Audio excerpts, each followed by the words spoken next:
They say one is the loneliest number. Well, tonight it's the last number. It's the season finale, the regular season finale at least, here at Sykes Field as the Major Arena Soccer League presents the Florida Tropics as they host the San Diego Sockers. Good evening, fans, and welcome to the Ybor Eats pregame show on Soccer Night Florida. I'm Brian Ackley, joined tonight by a special guest. He'll be with us for the entire broadcast tonight, and that is Owen Conlon, the man behind the scenes and on the sidelines for the Lakeland Tropics, the Florida Tropics sister franchise that will kick off their second season in the United Soccer League's Premier Development League coming this May. So we'll talk lots of both indoor and outdoor soccer tonight as we get ready to make the transition between the two.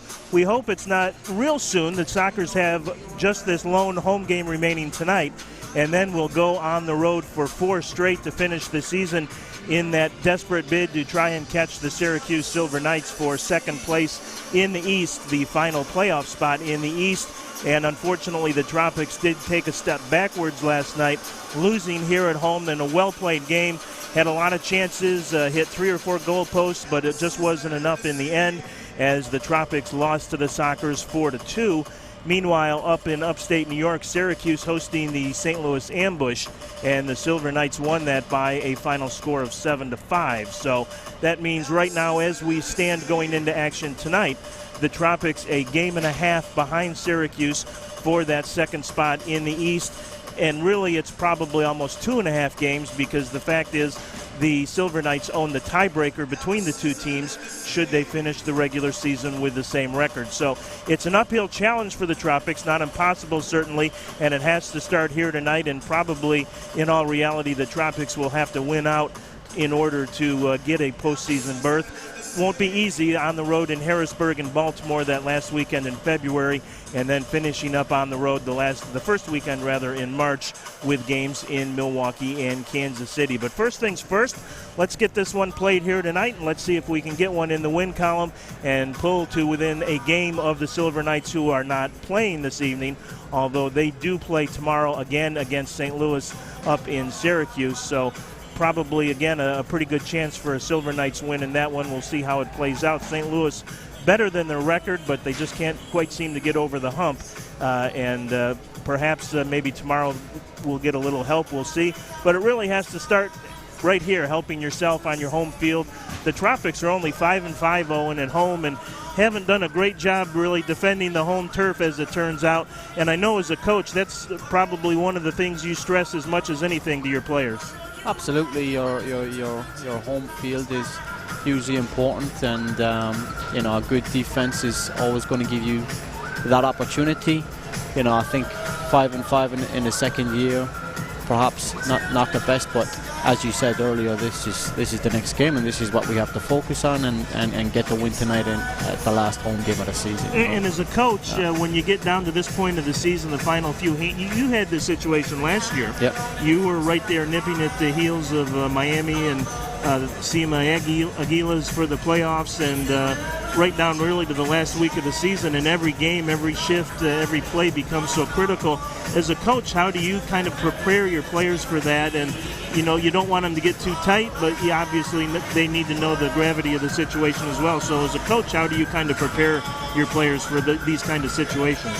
No, I think you just, you train as hard as you can for that period of time leading up to it. You prepare as well as you possibly can, and then these games, when they're so tight and there's a lot on the line, it's very fine details that separate the two sides. So you prepare the best you can, and ultimately it comes down to the players' performance on game day, especially when it gets to this stage of the season. So the reality is, when you really play the game, the work is already done. Yeah. The preparation is really the key, and you have to kind of rely and trust your players at that point to execute what you've asked them to do. Absolutely. You hit the nail on the head there. The coach, obviously, we have a lot to do in terms of preparation, but once that preparation is done, they step on the field, a lot of the choices then are in the players' hands, and it's down to them to execute and perform and get the win. A guy you know very well, obviously, Ricardo Dieguez, having really a breakout season here indoors, leading the team with 20 goals, 21 now after scoring last night. He was your leading scorer this summer, and I know the good news is we hope to see him back at Bryant Stadium with you guys again here in 2018, so that's good news. But just talk about him as a player in terms of his creativity, and you know, he's just one of those guys that has a nose for the back of the net, but a lot of it is, it seems to me anyway, besides his skill, he's got a vision and a creativity that you don't see in a lot of players. Yeah, no, Ricardo's qualities, you know, the fans are able to see him here every week, and it's proven in his goal scoring record. It's the same in the outdoor side. You know, he's a very, very intelligent player, knows the game inside and out, strong, can hold the ball up well, and then bring other players into play when necessary. And then, of course, most importantly, he's able to find the back of the net. So, you know, on top of all of that, his qualities on the field, off the field, his character. Those are obviously, you know, when we start going up the levels, it's character that maybe separates the players, and he has such quality in his character to be able to bring him where he is, obviously, with the season he's having here. So we can't speak highly enough of Ricardo. And in the sport, both indoor and outdoor, I think sometimes we kind of throw that term finisher around casually like it's easy. Like, you know, right. It's a 24-foot wide goal, so of course you're going to score. And yet we know that's just not the case. There aren't guys that seem to have that natural ability to finish, and Ricardo is one of those guys. Without question, yeah. It's he makes it look easy, as you said, you know, and we throw the term out there. He's a quality finisher, but there's a lot of years of work gone into what you see on the game at the weekend. As you said, it's seamless for him to find the back of the net. So it's for sure a big quality of his, absolutely. And beyond the technical skill, how much of that is mental? How much is it the confidence he has in himself to know that he can finish, to know he'll score? How much does that come into his game and what he's able to accomplish? Good question. I don't know. Maybe that's a better question for Ricardo. I wouldn't want to speak for him, but I think once you get in the rhythm of being a top goal scorer, once that rhythm happens, you know, it builds, of course, and chances are you know, you're finishing them much easier once you have that flow.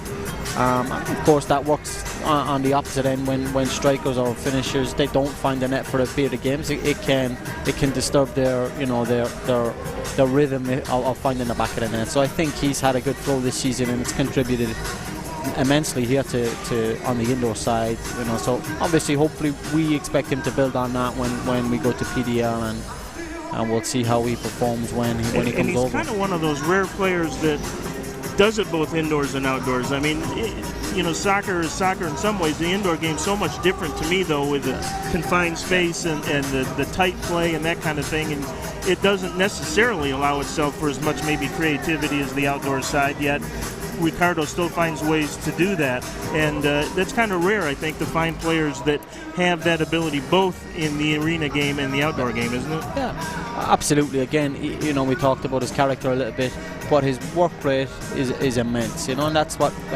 a huge, again, factor when we talk about the outdoor game versus the indoor game. You see his work rate here. It's the same when he goes to the outdoor field. It's fantastic. So that, again, that area, obviously work rate you'd expect out of any player, but his work rate is immense, and it really makes a huge difference to the team.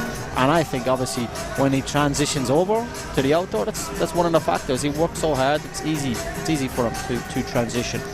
Well, we'll talk lots more about Ricardo Dieguez. Victor Pereira's another one that was such an important contributor outdoors last year. We expect him to be a part of the Lakeland Tropics this year. We'll talk a little bit U.S. Open Cup. We hope and expect perhaps that the Lakeland Tropics will be part of that prestigious tournament coming up. The first round games are in early May. Maybe even a chance to play a game here at Bryant Stadium in Lakeland, which would be huge. So lots to talk about soccer-wise, both indoor and outdoor tonight as the Lakeland Tropics gear up for their 2018 season. But we still have games to go indoors. The finale here tonight with the Sockers, and then 4 in a row on the road to finish it. Our thanks to Ybor Eats in Ybor City, historic Ybor City in Tampa, soon hopefully to be the neighbor of the Tampa Bay Rays. Great place to grab breakfast or lunch. They're right there on the corner of 5th and 17th. Of course, we've talked all season about their great Philly cheesesteak sandwiches, and they are authentic because the cooks there did their training on the Jersey Shore up north, so they know a good Philly cheesesteak when they see one, and you'll get one, I promise, at Ybor Eats. That's where the locals eats, in Ybor City, and that's a recommendation you can always trust. So check them out when you're over enjoying the sights and sounds of historic Ybor City. Take a refreshment break at Ybor Eats there at 5th and 17th. That'll do it for the Soccer Night pregame show, Soccer Night Florida pregame show. Special night here tonight. We'll get a chance to find out who the fans voted for the awards for the 2017-18 season, including Team MVP, Offensive Player of the Year, Defender of the Year, and Most Popular Player as well. So we'll look forward to that. We'll have that announcement and on-field presentation right before kickoff, and a special guest at halftime for sure tonight. You'll want to stay tuned for that, especially if you're out in San Diego. Ron Newman, the former coach of the San Diego Sockers. He is really one of the iconic coaches in the history of the sport, both indoor and outdoor, but particularly indoors. The MASL Championship Trophy is named in his honor. Ron is in the building tonight. Had a chance to chat with him a little bit before the game, which was a personal thrill, and he'll join us at halftime, and we'll talk all things San Diego Sockers with Ron Newman at halftime. So if you're out on the West Coast, and we encourage you to stay tuned for that and enjoy the insights and comments of one of the all-time game greats. That'll do it. We'll see you in just a little bit for kickoff. This has been Soccer Night Florida pregame show, brought to you by Ybor Eats on MASL.TV.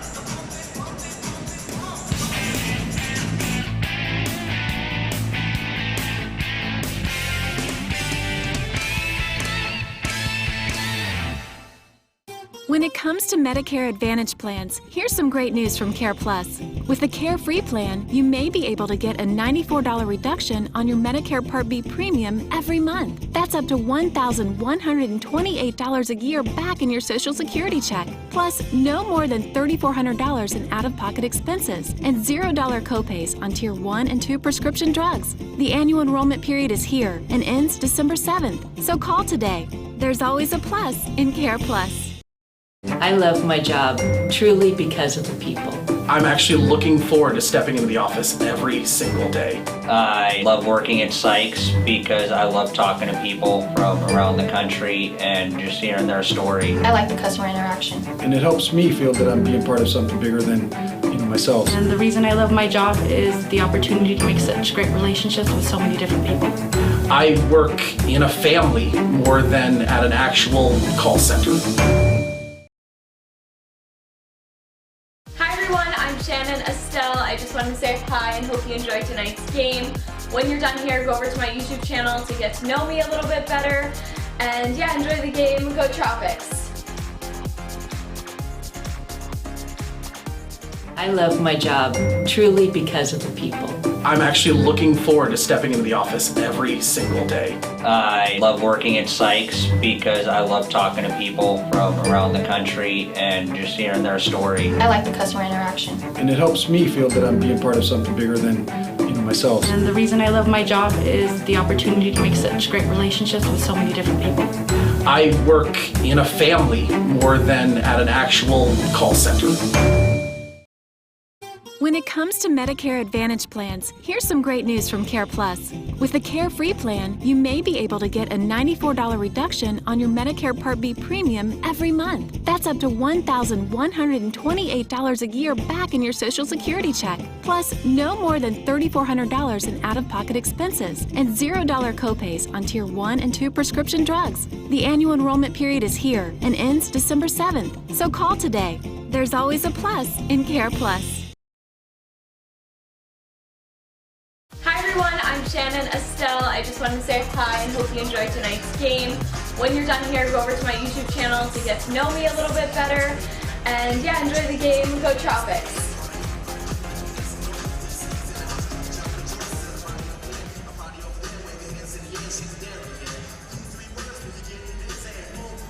Back here at the RP Funding Center, Sykes Field in Lakeland, Florida, as we wind down the pregame festivities and get ready for our player introductions. And as we mentioned, anxious to hear who the fans voted on as their favorite player, the team MVP, offensive and defensive MVP as well, and we'll get all that information in just a couple of minutes. One game earlier this afternoon in the league, and that was out in Kansas City, and the Harrisburg Heat's difficult season continues. The Comets pull out an 8-7 win in Kansas City, so the Heat and Comets both have been eliminated from playoff contention, so it wasn't anything on the line particularly in that game other than pride, but the Comets pull it out. Couple games still to be played tonight. Milwaukee is hosting Baltimore, and out west, Sonora and El Paso will tee it up in Sonora later. Some playoff news, the Blast, by virtue of the fact that the Tropics lost last night, actually clinched not only a playoff, they had already clinched a playoff spot, but they clinched the division title in the East. So all 4 division titles have now officially been clinched. It is Baltimore in the East, Milwaukee in the Midwest, and then out west in the Pacific Division, the Sockers clinched the division title even before they won last night.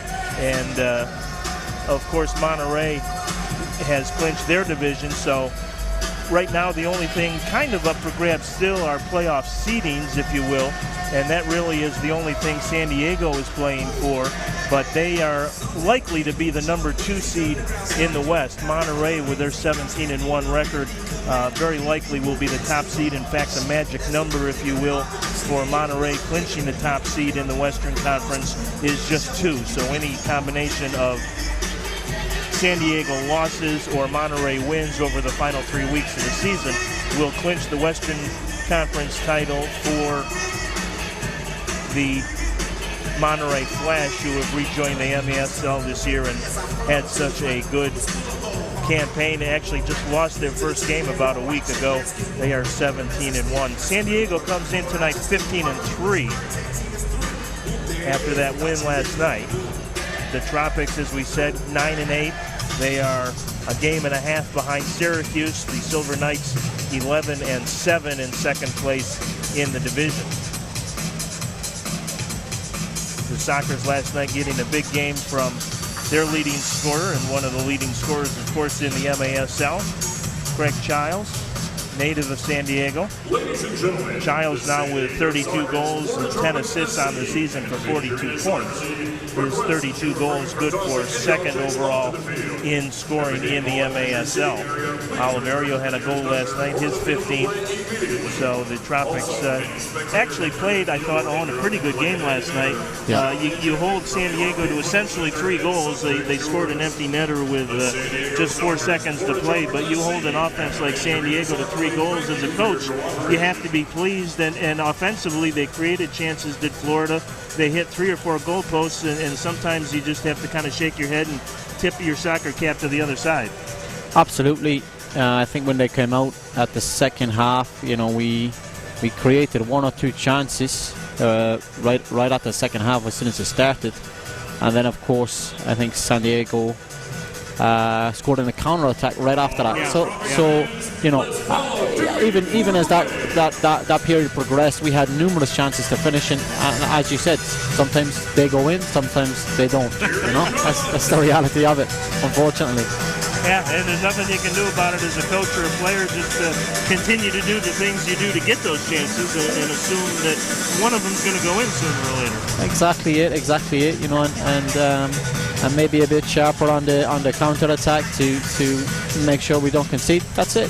So you finish tonight. We finish our chances, and we defend as maybe a little better than we did last night, and it's the game is there for the taking. So. And you talk about special teams, really 2 of the things that are most important, again, in indoor soccer, maybe even more so than outdoor, are the penalty kill and power play situations, which of course you don't get in outdoor soccer, but also the set pieces, the restarts from the top of the arc or the corner kicks. But it was really special teams last night that was the difference, because there were only 2 power plays in the game, and 1 each way. And when Florida was on the power play, San Diego did a tremendous job on the penalty kill. In fact, they have the best penalty kill unit in the entire league. They kill off about 80% of their power play opportunities, and actually had more possession time themselves during the man down than Florida did. And then when the San Diego Sockers got the man advantage, they converted. And that really is the difference. You switch that, and Florida walks out a winner last night. So special teams and those restart opportunities, direct kick opportunities are so critical. And those are the ones you really need to, I know you guys practice a lot, and those are the ones you really have to try and convert when you're given that opportunity. Yeah, absolutely. We said earlier in the show, you know, it came down to fine details when it gets to this stage of the competition, and those are the examples we're talking about. You know, having the experience when you're down a man, and then going to punish a team when you're up. So those are the little details that maybe was the difference between the two sides last night. On top of course, the chances we didn't finish. So. Yep. Well, we'll see if we get a different outcome tonight, and probably expect a little bit of a different game. We've often seen, especially with the Tropics, but a lot of teams in this league, when they have to play back-to-back games against the same team, you often see on the first night a little bit more tactical, a little more controlled game, if you will. And on the second night, there isn't any reason to hold back. There's no reason to hold back strategy or players or your energy. So very often on that second at the back end of those doubleheader games, you see a much more entertaining game, at least in terms of goals scored. So would not be surprised here tonight that if it was 4-2 last night, something like 7-5 or 7-6 would be very likely here tonight, although the Sockers, as we talked about last night, have two of the best, actually really the two best goaltenders statistically in the MASL. Boris Pardo winning last night, and tonight the Sockers will see Chris Toth, who is a guy who actually has a shutout earlier this season against a pretty good team, the Ontario Fury, and comes in tonight with a save percentage of .759 and a goals against average of an even 4.0, which in this league is pretty phenomenal. And it kind of helps when you have not one but two goaltenders that, especially when you're playing in back-to-back games, you have that luxury to be able to call on both to be fresh in the net. Absolutely, you know, playing back-to-back is not easy in any sport. So I think when we see those high scores, you know, that maybe we're a little fatigued, or teams are a little fatigued and so forth. So mistakes happen, and the game opens up a lot more. As you said, it's more entertaining and so forth. So when you have that second goalkeeper, obviously it makes a difference. Absolutely. And a little bit of a delay in getting the teams and officials out on the floor. You can see Dewey down with the fans forming the tunnel tonight. Big crowd on hand here tonight at the Sykes Field. We expect maybe our biggest crowd of the season to send the team off to their 4-game road trip, and with the hopes flickering still of a playoff spot, but probably going to take all 5 in order to do it. Figured that maybe over the last 6 that the Tropics could afford one bobble, and unfortunately that one came last night. So if they can actually get on that run that they've been close to getting on all season, the possibilities might still be there for a playoff. Realistically, on paper, though, as we've talked about, really a situation where the Tropics, in terms of their schedule at least, do not have a favorable situation. With 5 games left for both Florida and Syracuse, the Tropics with just this one here tonight and 4 on the road, and it's exactly the opposite for Syracuse. They have 4 at home and 1 on the road. So it really, in terms of that, really that favors the Syracuse Silver Knights as well. And as we mentioned, they have the tiebreaker as well. Those 2 losses here earlier in the field, earlier in the season here at Sykes Field, really damaging in terms of the playoff possibilities, and the one that will really kind of stick in everyone's craw is that disappointing loss to St. Louis when the ambush rallied from a 5-2 fourth quarter deficit to win that one 7-5. Would really hate to see if that one actually ends up being the one that cost the Tropics this year, but still time, still a chance, certainly a possibility. I don't know if it's a long shot, but it's certainly still favors Syracuse, but you go out and play the game. And hey, St. Louis won here on the road back in January, so perhaps they can help the Tropics out and return the favor in Syracuse tomorrow. As we said, St. Louis is a better team than the record indicates. And, you know, it's funny, Coach, sometimes winning becomes a habit, like if you're San Diego and you're 15-3, and if you're the St. Louis Ambush where you've won 3 games in 2 years, and yet you know they're not that bad, it really becomes kind of a mental hurdle more than anything, right? Absolutely, momentum is huge. You know, when you're on a winning streak and you've 3 or 4 wins on the bounce, it makes a huge difference to the group, to the team, to the individuals, and then, you know, for each next game, you just build on that. So it's a huge factor, absolutely. Tonight's starting lineup will be brought to you by Regal Lakeland. Regal Lakeland brings you Polk County's best prices, selection, and service. Check them out and learn more at regallakeland.com or stop by their dealerships located off Bartow Road today. Our thanks for their great sponsorship all year long. Regal Lakeland with their locations here in Central Florida. So the Tropics are about ready to be introduced. We'll have our little pregame video feature, and then we'll get a chance to meet the starters. Of course, Peter Sliwa will get the nod in goal here tonight. He played very well last night. Really the only glaring defensive mistake I really saw the Tropics make all night was that first goal to Craig Childs. Florida had pushed up the floor really with all 5 of its players, and Coach, you got a guy like Craig Childs who's such a dangerous goal scorer, and he was left kind of all alone, unmarked behind the defense, and San Diego gave him the ball, and that's something that really just can't happen. When you've got a guy that's that good, you've got to know where he is on the floor at all times. Absolutely. You know, if there's the top player in the opposition's team, you've got to know where he is. You've got to know his movements, his first touch, what preferred foot he has. Stronger on his left, stronger on his right, and in transitional moments, where is he? Where does he like to go? So I would expect, you know, that would be something the players picked up on last night and have addressed for tonight's game. All right, let's head down to the field and we'll meet the Tropics. And infielder number 8, Marco Rodriguez. And forward number 9, Mauricio Solid. And forward number 11, Ricardo Diaz. And infielder number 15, Ty Hall.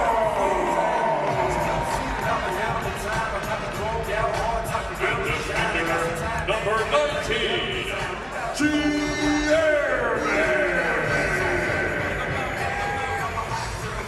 And infielder number 21, Lucas Coutinho. And at defender number 99, Ricardino.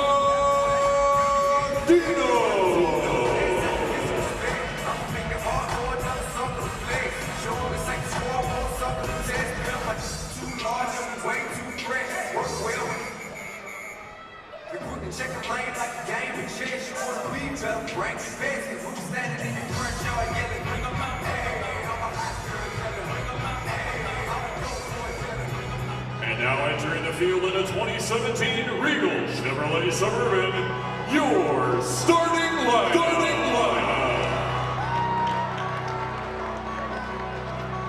At goalkeeper, number 1, Peter Sliwa.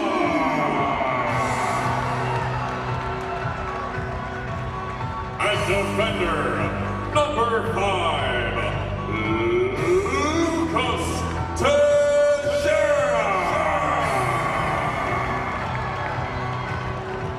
At defender, number 90, Lucas Montalare.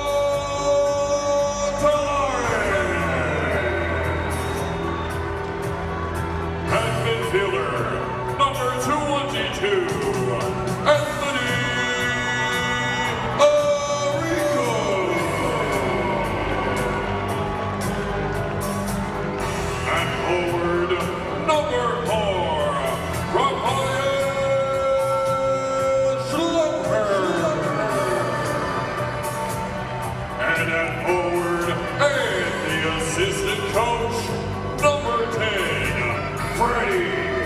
And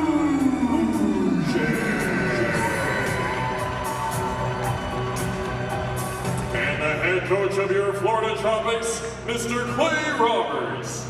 Ladies and gentlemen, your Florida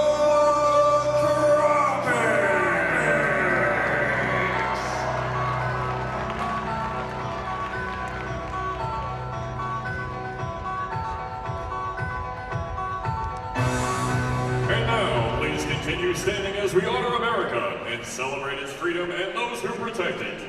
Continue standing as one nation and one people for the singing of our national anthem performed by Kristen Brock from Harrison School of the Arts.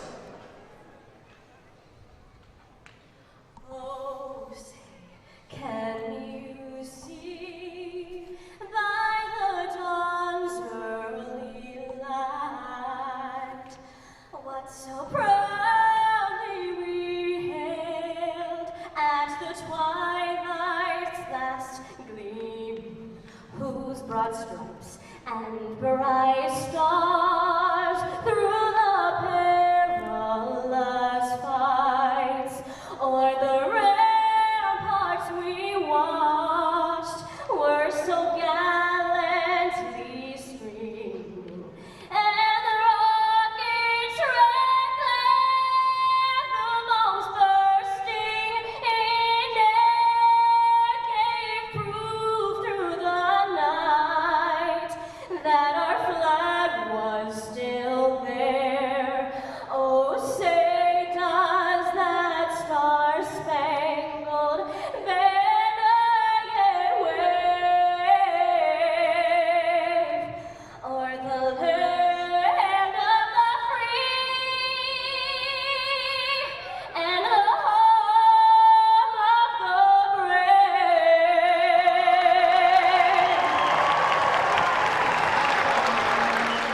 Super rendition of our national anthem to get things started here this evening.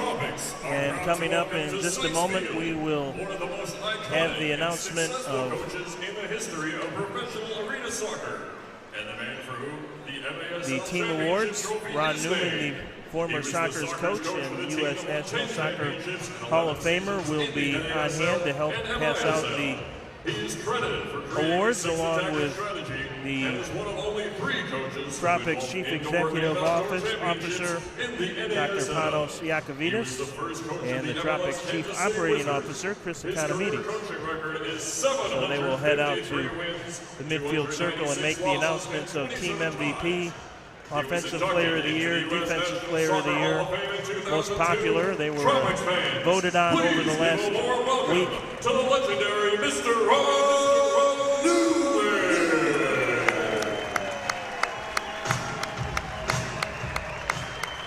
Ron Newman is the Tropics owners Chris Economides and Dr. Panos Iakovides. And to announce the season's Player Awards presented by Clinic PA and Sykes Enterprises Incorporated. Thank you, fans. It's been a mixed year, but we're very, very pleased to honor some of the players this evening for their accomplishments this year. And we want to thank you, the fans, for making this a very special year.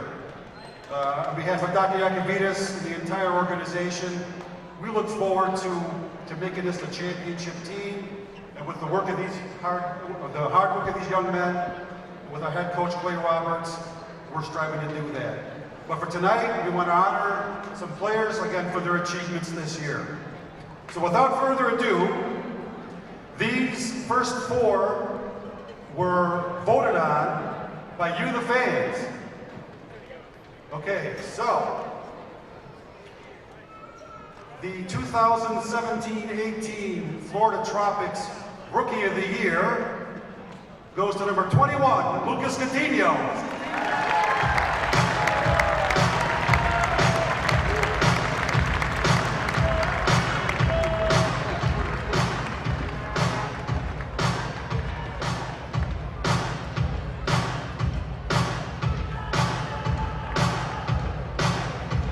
Congratulations, Lucas.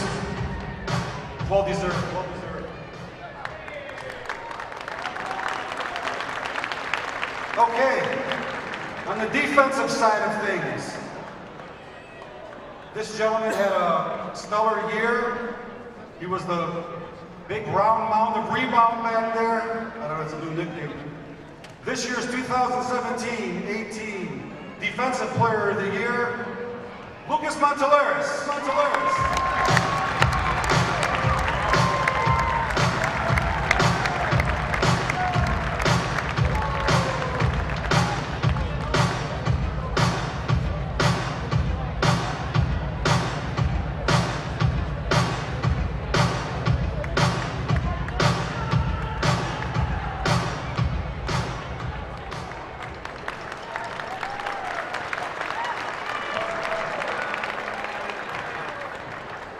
This next one should be a major surprise. Our leading scorer this year, the Offensive Player of the Year, Ricardo Diegues.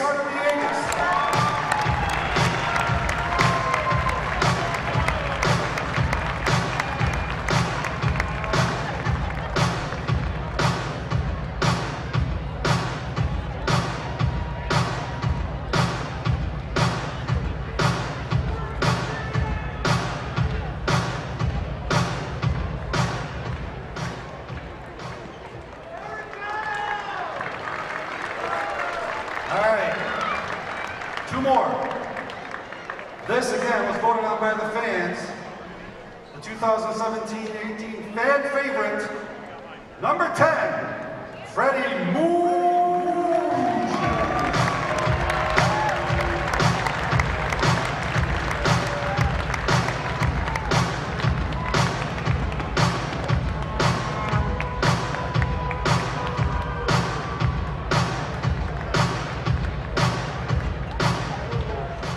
Okay, not to belittle the other awards, but this one probably has the most meaning because this was voted on by his peers, his teammates.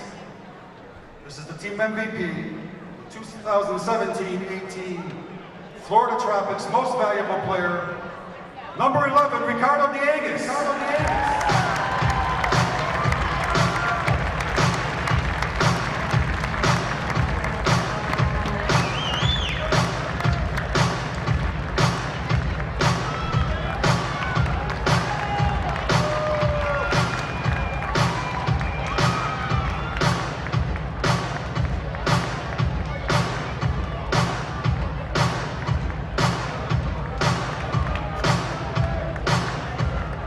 Once again, we want to thank Mr. Newman for coming out tonight.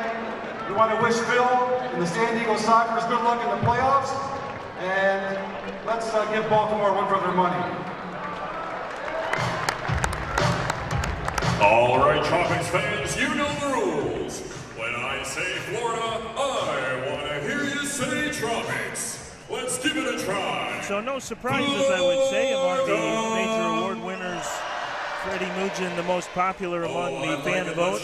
Ricardo Diegues, the team MVP, and of course the offensive award winner this year. And Lucas Montoleris, who leads the Tropics in blocks this year, the defensive player of the year. I don't think any of those, Coach, are a surprise.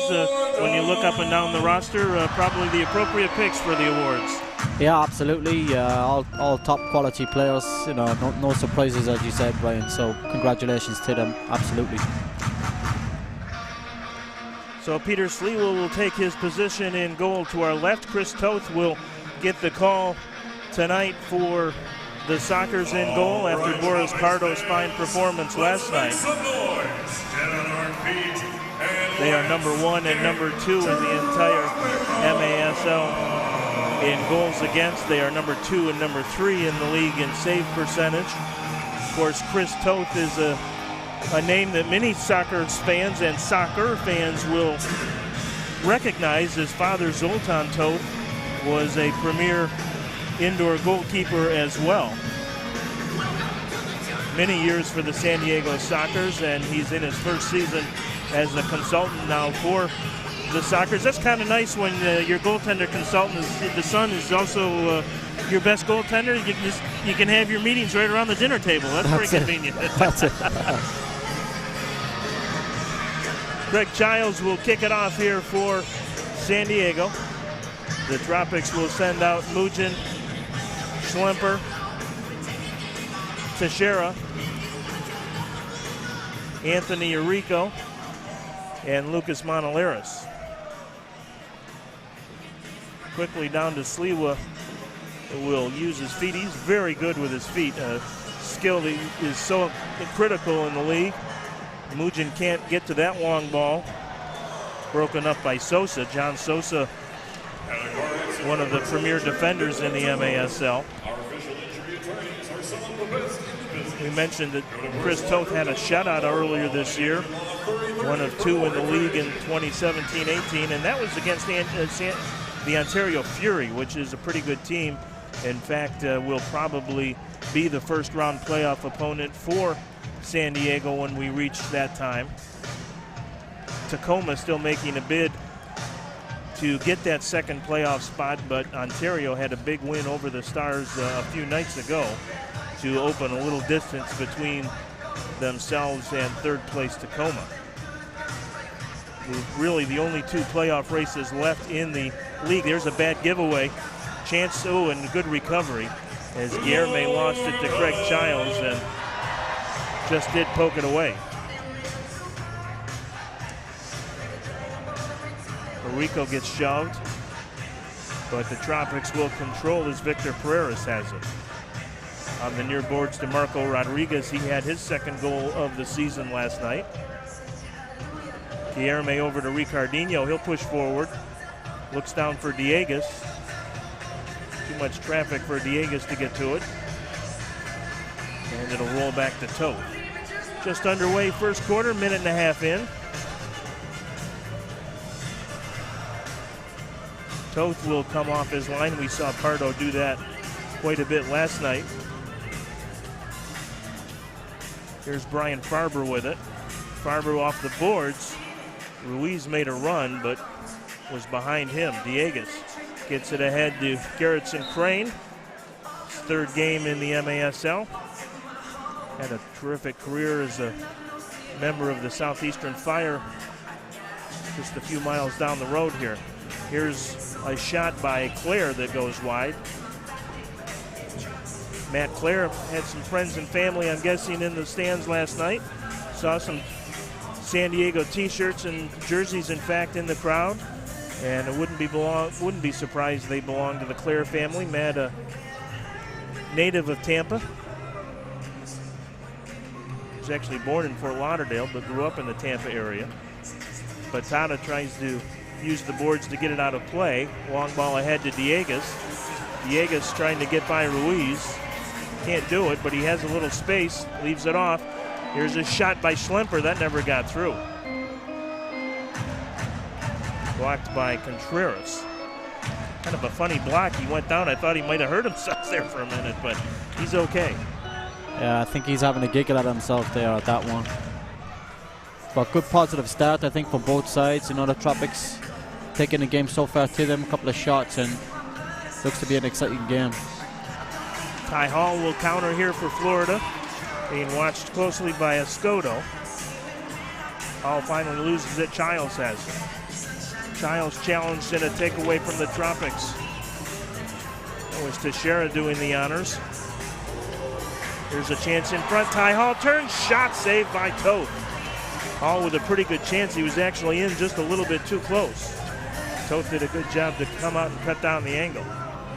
Here's the ball over to Anthony Medina. We did not see him play last night, so he has fresh legs for the Sockers here this evening.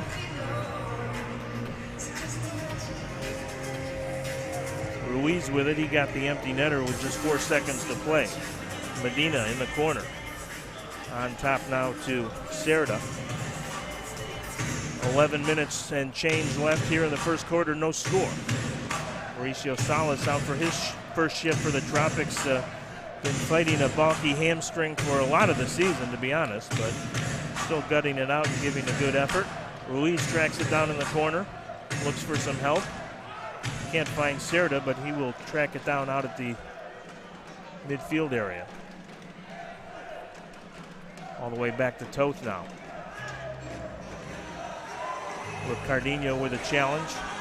Check that, that's Guilherme. And Guilherme will win it all the way back to his goalkeeper, Sliwa. Being challenged by Farber ahead to Teixeira. Be careful here. They've got 4 up. The Sockers do, but Teixeira wasn't able to find the teammate downfield that was open. He had Schlemper.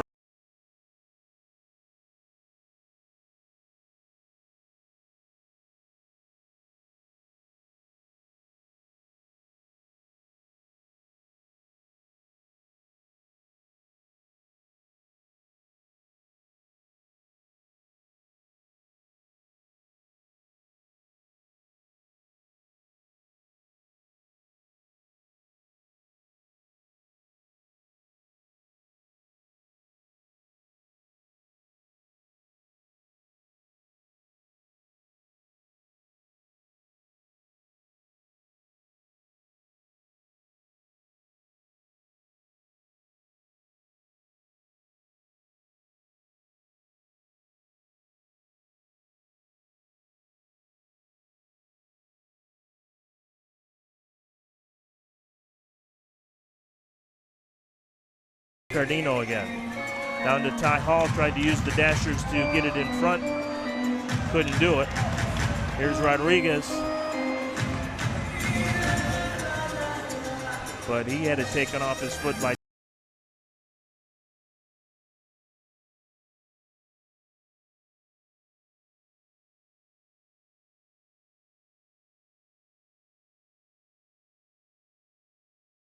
Soto. Tracks it down into the Florida zone, takes a shot, and there's another block for Monaleros. Team's defensive MVP this year. Please stay aware of gameplay for the ball flying into the stands. Your safety is our first priority.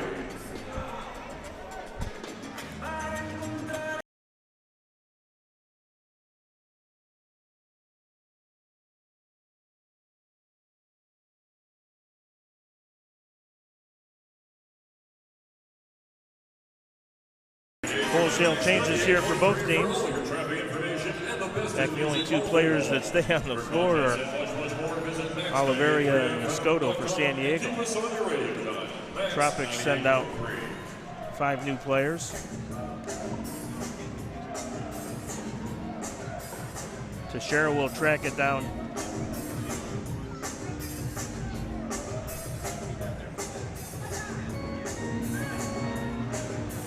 Out of play, it'll be a kick in here for Florida, right from the midfield line. There's Guillerme with it, ahead to Salas. Being watched by Farber, Salas gets it into Mugin. A lot of contact there. Mugin plays so well with his back to the goal. Has it again in the San Diego zone. Arico makes a run, but Mugin has his pocket picked. Teixeira across to Mauricio Salas. Salas in front. There's a shot, and that misses just wide. Arico on the rebound just misses. He hit the left post and just outside the right post in the space of about 5 seconds. Anthony Arico, who had the hat trick a week ago against Harrisburg, could have had 2 on that play and didn't end up with any. That was the story last night for the Tropics. They hit literally 3 or 4 goalposts. I mean, last night they were just flush hits. That second one by Anthony in particular missed by a couple of inches, but here's Teixeira back with it. Pereiras will leave it off now for Guillerme. Best chances of the game either way, and Anthony Arico missed left by an inch and right by about 2 inches.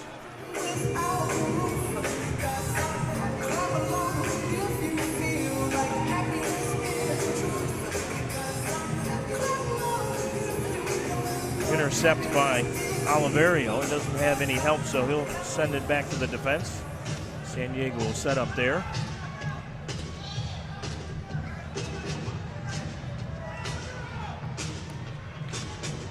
Here's Claire with it, loses it, and Schlemper tries to get it ahead to Ricardo Dieguez, but could not do it. Good defensive positioning by Sosa. We mentioned John Sosa, truly one of the premier defenders in the entire MASL. He was a first-team All-Star last year. Played most of his career with the Kansas City Comets, but when there was some uncertainty about the Comets over the summer in terms of their ownership and lineup, They lost some of their players. Sosa was one of them, and San Diego more than happy to accommodate John Sosa. Was with the Comets when they won the MISL championship in 2013. Top scorer in the MASL last year with 31 points. Official timeout here, and the San Diego Sockers will get a restart from the top of the penalty arc. Fans of the Tropics would like to thank Brooks Law Group for sponsoring Habitat for Humanity at a game this weekend. They did that last night, and tonight they're sponsoring the Winter Haven Christian School. So our thanks to our friends at Brooks Law Group. Had a car accident or a personal injury, then look to Brooks, our official injury attorneys. Go to brookslawgroup.com or call 1-800-LAW-3030 for more information. And our thanks also to our friends at Comprehensive Roofing for all your roofing needs and quality you can count on. Call us at 863-210-5583. Comprehensive Roofing for all your roofing needs, quality you can count on. Boy, that hard luck that we saw last night, Owen, continuing here tonight. Anthony Arico with two great chances, one off the left post and one about 2 inches wide of the right post. Again, nothing you can do about it. You just got to keep working until you find the back of the net finally. Absolutely. I think it was a great opportunity. I think it was Lucas Teixeira found an open space there and then created the opportunity for Anthony.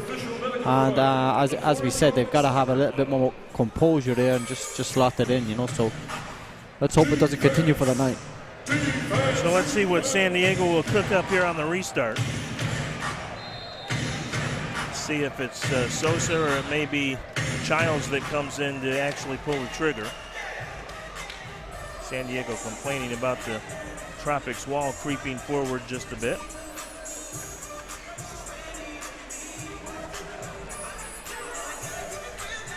Manny Ortiz Jr. will rectify that situation, and here go the Sockers. Here it is, a layoff to Childs, puts it in the corner, and a good leg save by Sliwa as Claire made a bid from a sharp angle, but San Diego will get a corner kick. So again, a dangerous spot on the floor. Yeah, good defending there from the group. Again, they adjusted well to that set piece, and a good save from Peter.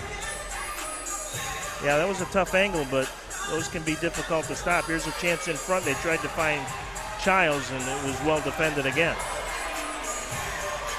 Coutinho down the near boards, loses control. Sosa picks it up a couple of times. Teixeira had a whack at it. Ty Hall back to try and help out, and Coutinho will just clear it into the San Diego zone as Florida wanted to get fresh legs out there. 5:42 to play, still scoreless in the first quarter. Thought we might see more goals tonight, and we may very well still, but Craig Childs and Ricardinho battle. They are familiar foes from Ricardinho's many years with the Dallas Sidekicks out west. Don't believe we've seen Jamie Lovegrove tonight. Have to double check and see if he's dressed. He joining the San Diego Sockers 3 games ago. One of the premier players for the Sidekicks for many years as well.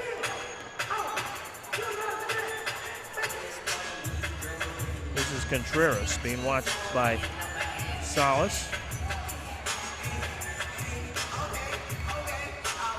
Farber will play it into the zone. There's a shot. Oh, and Farber just missed on the redirect. Medina pulled the trigger, and Farber just missed by a couple inches. Farber will track it down, head to the bench. Medina in front, shot and a goal. Nice feed in front and a nice run by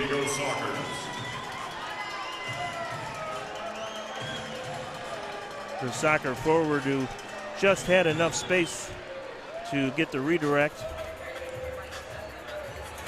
And it was Farber will track it down. It was Farber that made the head to the bench. Redirect. We'll take a look on the replay here. Medina in front, shot and a goal. And he was well covered. Just fortunate to get a foot on it and just directed into the top right corner. So San Diego, as they did last night, on the board first at the 10:30 mark of the first quarter. Schlemper being challenged. We'll get it back to his goalkeeper, Sliwa. Long ball to Dieguez, just a little too tall for Ricardo. Cerda will track it down. Sosa will get the ball out of trouble for San Diego, look up the field and find Cesar Cerda. Matt Clare calling for the ball, and he'll get it at the midfield line now. Clare actually played a season for the Tampa Bay Rowdies back in 2011. Here's a chance, a shot, and Sliwa gets a piece of that as Oliverio broke in. He appeared in 37 games for the Rowdies, had 4 goals.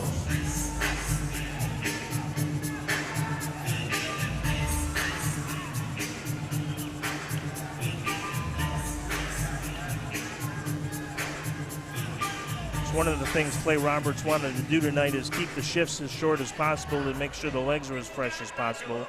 Playing back-to-back games, it's the exact same lineup. Here's a steal by Ricardo, over to Ricardinho, shot saved by Toth, still got a rebound, shot, goal!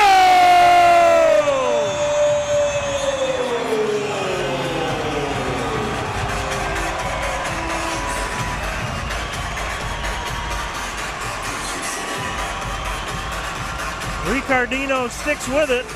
Toth made the initial save, but he didn't panic. Good veteran presence by Ricardinho, coach, to be able to park it in the back of the net to tie it up.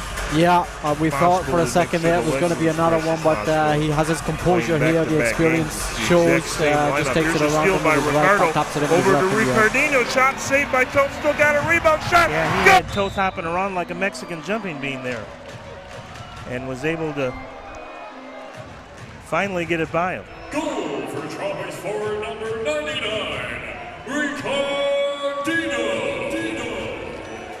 His goal came at 11:52 in the first quarter. Goal comes at 11:52, and credit on the play too to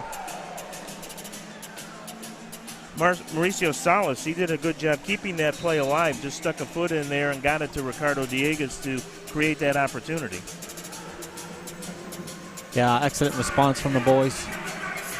Yep, that was a needed one. They got to keep San Diego in their sights here tonight. So for Ricardinho, that's his second goal now in 7 games for the Tropics. Go along with 3 assists. And Ricardo Dieguez will pick up his 13th assist of the season. Restart here from the top of the penalty arc again for San Diego, so it's hold your breath time one more time. Sosa has Childs to his left, lays it off, there's a shot, and it blocked in there by Teixeira.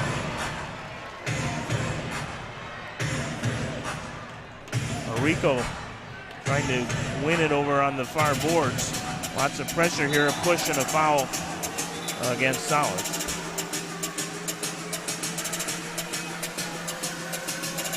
San Diego has had at least 2 restarts from the top of the arc and the equivalent of at least 2 corner kicks, and Florida been equal to the task all 4 times. Nice moves here by Escoto, still on his feet. Salas finally recovers and knocks Escoto off the ball. They say play on ahead to Freddie Mugin, but no help as Guilherme lost it. And here comes the Sockers. Eddie Velez ridden off the ball by Arico, and Freddie will pick it up. Mugin, nice little spin move to create some space. He's got Guilherme making a run, couldn't quite get it to him, and finally loses it at the red line, but he is taken down, and the whistle is blown foul against San Diego. Freddie's so good, coach, with his back to the ball. His ball control skills are second to none on this team. I think just in that period there, you saw his experience show again. Under pressure, was able to retain the ball and draw the foul, so his feet are fantastic. And someone from San Diego just got a yellow card. Must have been a little dissent out there that was a little not to Manny Ortiz's liking, and it's John Sosa, the all-star defender, who will head to the box for 5 minutes. No power play for Florida, but Sosa will be obviously not available into the second quarter. 1:50 to play here in the first. Pereira will put it in play to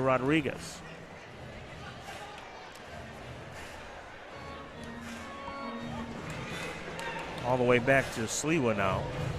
Pereira's pressure there. And unfortunately, too tall for Schlemper and Mugin. Ball right back to Chris Toth. Here's a chance for the Sockers now. Ruiz with it. Ruiz with a chance, and he just fires it just a couple inches high.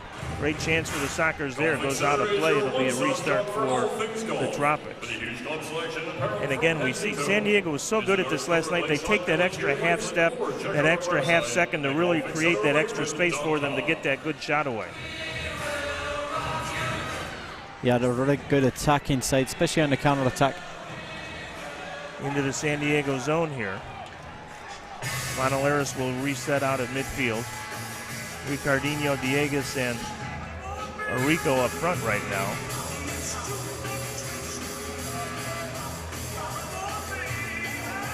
Check that, that's Coutinho. Here's Diegues with it. We couldn't quite find Lucas at the top of the box. Can't really say Lucas on this team, there's three of them. Here's a steal for the Tropics, looked like a handball, and finally that was called. They missed one a little more important last night with about 20 seconds to go, although did talk with the officials before the game tonight about that, and they said the reason they did not call that, it was a natural motion in the box. The defender was turning away and it inadvertently hit his arm, but it was not a deliberate attempt to break up a scoring opportunity, and so that's why the whistle was not blown. Otherwise, the Tropics could have gotten a penalty kick there. Here's Diegues' shot, and that's blocked by Ruiz. Monolaris will track it down and press deep into the left corner. Could have gone either way, that call, with 20 seconds to go, but the officials did explain it tonight why they did not give the Tropics a penalty kick in that dramatic situation. It was hard to tell if Diegues was going to get a chance for the redirect far post or not. Down to the final 6 seconds here. Arico will send it high, and that will run time out here in the first 15 minutes. A pretty good first half, or first quarter rather, for both sides. The Sockers get on top with the first goal, and then a nice individual effort by Ricardinho to tie it up late, and that's where we stand here through the first 15 minutes. Gives us a chance to thank a few more of our sponsors this season, including Brooks Law Group. Had a car accident or have a personal injury, then look to Brooks, our official injury attorneys. Go to brookslawgroup.com or call 1-800-LAW-3030 for more information. Local award-winning home builder Southern Homes is a neighbor you can trust. Our thanks for their sponsorship of the Goal program this year. Log on to mysouthernhome.com for information and locations when considering your new home. Last chance for our EA Smiles fan cam this year. Our Tropics Master of Ceremonies tonight, Lindsay Nobles from Southeastern University, trying to encourage the fans to give their best smiles here tonight. Of course, many thanks to the Bond Clinic. The first 500 fans in attendance tonight got free Tropics t-shirts. So you see many of the aqua blue Tropics jersey replica shirts in the crowd tonight. Our thanks to Bond Clinic PA for their sponsorship of that giveaway. And a pretty good first 15 minutes overall for the Tropics. Like you said, important that they had an answer after San Diego got that goal, and really a pretty even quarter, which was similar to the game last night. No huge advantage either way, and for the Tropics, that's good. Very much so, both teams taking it to one another, creating half chances and clear chances, and I think the response from the Tropics was very good. And as you can see, San Diego very, very, very good defensively, very organized, and maintained the last bit of pressure there from the Tropics very well. The Tropics got their only 2 goals of the game last night in the second quarter. It was their best quarter. So we'll see if they can duplicate that here tonight. Long ball down to Teixeira, knocked away. It'll stay in play. This is Chad Haggerty with it. He did not play last night either, number 87. His first shift tonight, so the Tropics dressing a couple of new players at least. And no Jamie Lovegrove, it appears, tonight. He has not taken a shift, and I don't believe I see him over on the bench. Chance for the Sockers, and that's knocked away at the last second. Hey fans, as a reminder, be sure to stick around for the post-game autograph session on the field immediately following tonight's game. Everyone is asked to enter through the goal. Another corner kick, though, for San Diego. You give up enough of these, then sooner or later you will probably pay the price. Farber will put it in play on top to Oliveria. Oliveria looking for a shot. Good tight defense by Teixeira. Cleared out of there by Mugin. Claire will play it all the way back to Chris Toth and right back to Matt Clare.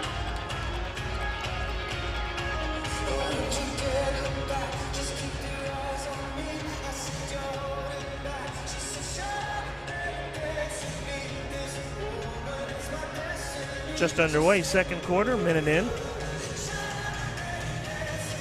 Serda, a little bit of a challenge by Teixeira, not too tough. Now Teixeira is going to turn the afterburners on and chase. Serda will bring it up the near boards and leave it off for Contreras, being watched by Lucas Coutinho, voted as the newcomer of the year. Probably a pretty close vote between he and Rafael Schlemper, who have both been nice additions to the Tropics this season. Coutinho, really some nice goals this year. Very impressive one-on-one kind of skill goals that you don't necessarily see as often in this league as you used to in indoor soccer. It's been kind of refreshing to watch him play. Here's Tolute, and he just misses short side. Coutinho will pick up the rebound. He'll press ahead and get it to Dieguez and now to Carreras. Coutinho will head to the bench. Salas comes out with Tyrone Hall. Salas will look to get it to Hall off the boards, does, but Tyrone can't control it. San Diego will take possession now. Ruiz with it. I don't think we've seen Luis Ortega, Pee-wee, number 69 tonight either, so he may be the other one that is taking a rest. Ball back to Sliwa, but intercepted right there by Ruiz over the red line. May have a shot opportunity, does in front. Farber tried to redirect and couldn't get it. Now Salas with it. Salas with a nice move at the red line. Ooh, he tried to get Hall on a run up the far boards, and San Diego just got a piece of it. Good idea by Mauricio Salas there. Guilherme with a long ball into Freddie Mugin. Mugin looks for some help, spins, and finally gets it back to Guilherme. Guilherme gets it over to Ricardinho. Ricardinho with it. In front, little give and go, and Ricardinho misses well wide there. Florida keeps possession. Guilherme, number 19, another good newcomer, has been impressive defensively. Hasn't gotten into the offense as much as we thought he might, but he's been a very solid defender back there for the Tropics. There's the ball ahead to Farber now. Cross, shot, rebound, goal. Farber in front, all alone. Tropics had numbers, and they make the Tropics pay as Farber is able to collect the rebound and beat Sliwa, and the Sockers lead it 2-1. Just a numbers situation there for Florida. They didn't get back quite quickly enough, and Farber left alone to collect the rebound. Yeah, Sockers broke very quickly. 2v1 into a... There's the ball ahead to Farber. You can see on the replay they had four guys that were actually caught up field. Guilherme did get back, but Schlemper not able to get back. Rebound, goal. Still gave San Diego the odd man, and as it happens in the indoor game sometime, the ball bounces your way and sometimes it doesn't, and that time it bounced right to Farber, who was able to get what turns into a fairly easy goal. So 2-1 San Diego, their second lead of the night. Here's a 2-on-1 again.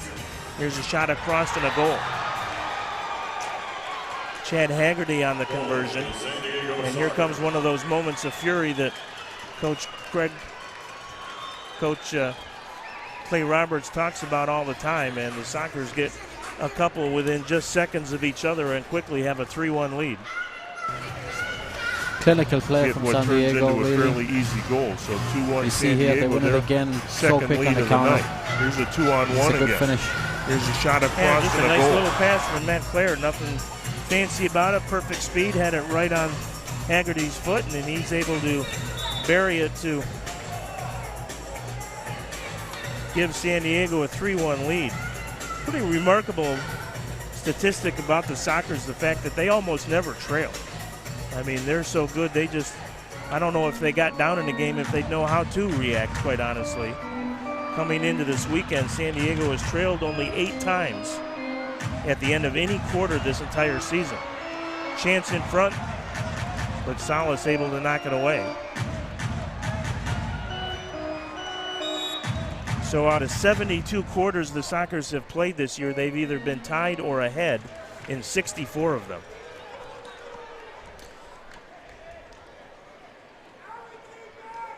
As we mentioned last night, a little bit of the statistics are skewed by the fact that they play a couple of the MASL weaker teams more often than we see in the East, but that still really is impressive. So those 2 goals come just 15 seconds apart. Brian Farber at 3:51 and Haggerty at 4:04 to put the Sockers up now 3-1. Those 2 goals in the first quarter, the one by San Diego from Farber at 10:30 and Ricardinho, the equalizer, at 11:54. Again, a restart in a dangerous spot here, top of the arc.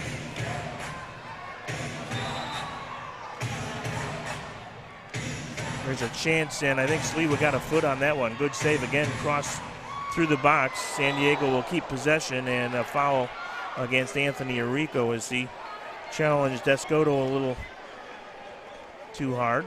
So again, a re-kick or a restart here. Yeah, deep San in the Florida Diego. zone. San Diego feeling the opportunities here and putting the pressure on the Tropics. Tropics need to stay composed and not let them get too far ahead here to stay in touch in the game. Yeah, I think you're right. You get a sense this is kind of a critical time in the game for the Tropics. As we said, they can't let it get away from them. Matt Clare's shot ends up about 3/4 of the way to Indian Lake Estates.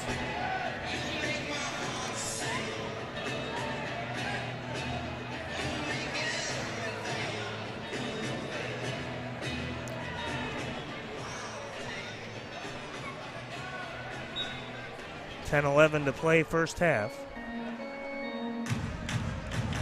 Let's see if the Tropics can come up with an answer here. Long ball down to Mujin in the right corner. He's got some help in there from Teixeira and Arrico. Teixeira trying to keep possession and the whistle and a foul against the Sockers.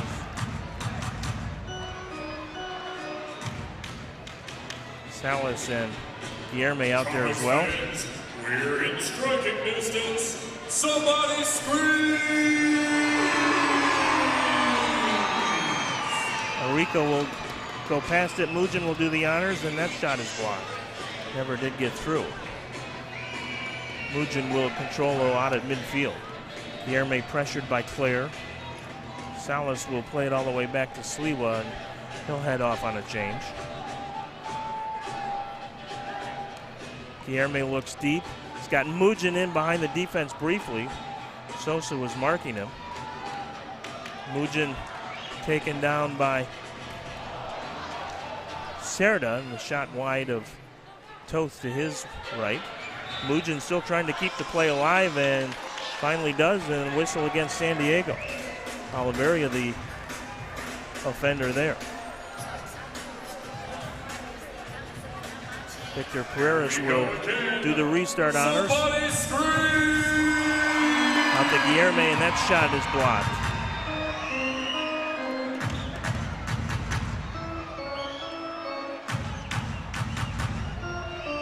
Nice defensive work by Oliveria. Known more as a goal scorer, but did the job defensively there. Rodriguez with it, and he'll give it up to Guilherme. Pereira now. Pereira looks for some space near the red line, but Clare shuts things down. So the Tropics will reset one more time. Rodriguez with it. to Mugin. Tropics, though, with nobody making a run. Now finally Rodriguez does, but here's Montoleros, a long shot, and that is well high and wide. The Tropics would like to give a special thanks to our partner Ink Screen Printing for handling all of our shirt printing needs.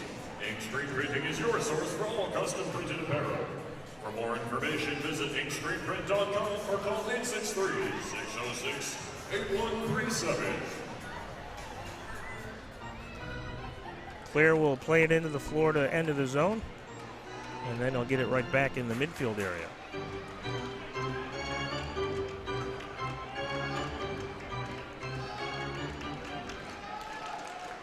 Coming up on our media timeout. Here's a steal by Dieguez, but couldn't quite get enough on it, as Toth was playing it off to one of his defenders, and Ricardo with some good pressure there. Ricardinho, he stepped up and couldn't quite get control. Good play by Cerda to keep possession for the Sockers, as Dieguez was all alone in front of Toth. Here comes Ruiz. Right side to Claire. Shot, good foot save by Sliwa there. San Diego, though, with the rebound. Medina with it through the box. He's shoved down by Montoleros. They say play on. That's a fortunate break for the Tropics.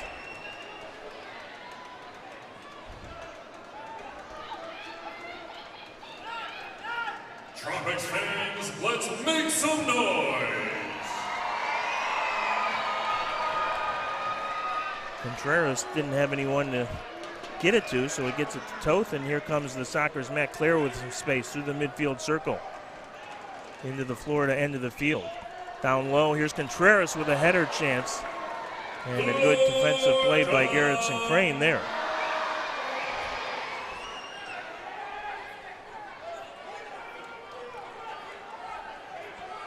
San Diego controlling play here in the last 2 or 3 minutes. Now Dieguez with a steal.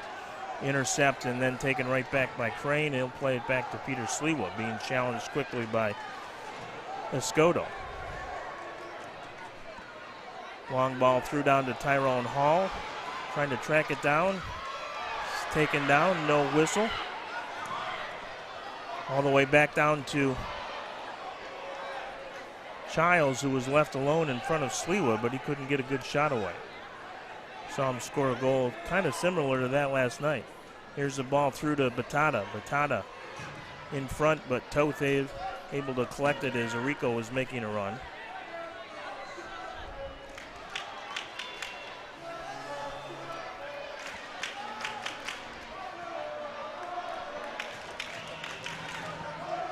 Counter for San Diego here. Down to less than 6 minutes to go in the half. The only 2 goals of the quarter belong so far to San Diego.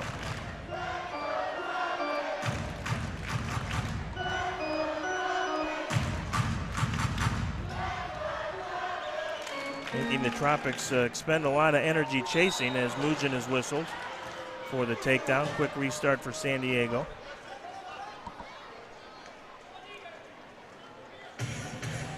Medina has the ball taken away by Montoleros. Montoleros will look upfield and instead play it back. And now to Sliwa. Haven't had a whistle in quite a while here. Long ball ahead to Freddie. Gives it to Coutinho and now to Lucas Teixeira. Anthony Arico will direct a little traffic.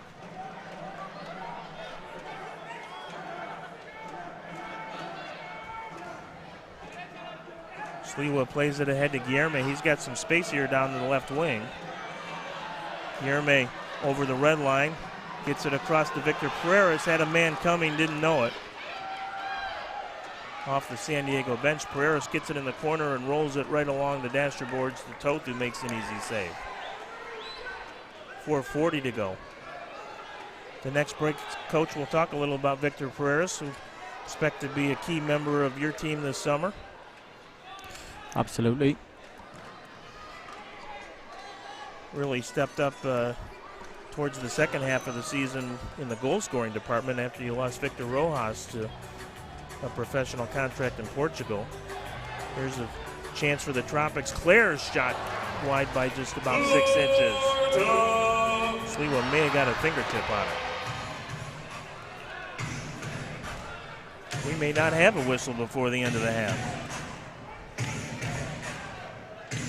Here's a steal by Diegues. Diegues trying to go one-on-one, takes a long shot, hoping to catch Toth offline, but goes well out of play. So we do get a chance to get our media time out here. So let's talk a little bit about Victor Pereiras.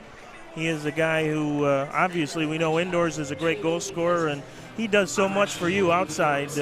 Talk about his skill, and the one thing that I'm not sure people realize is his connection with Ricardo Diegues goes back all the way to their college days in Texas. So those two play so well off each other. And talk maybe just a little bit about what Victor will bring to the outdoor Tropics this summer.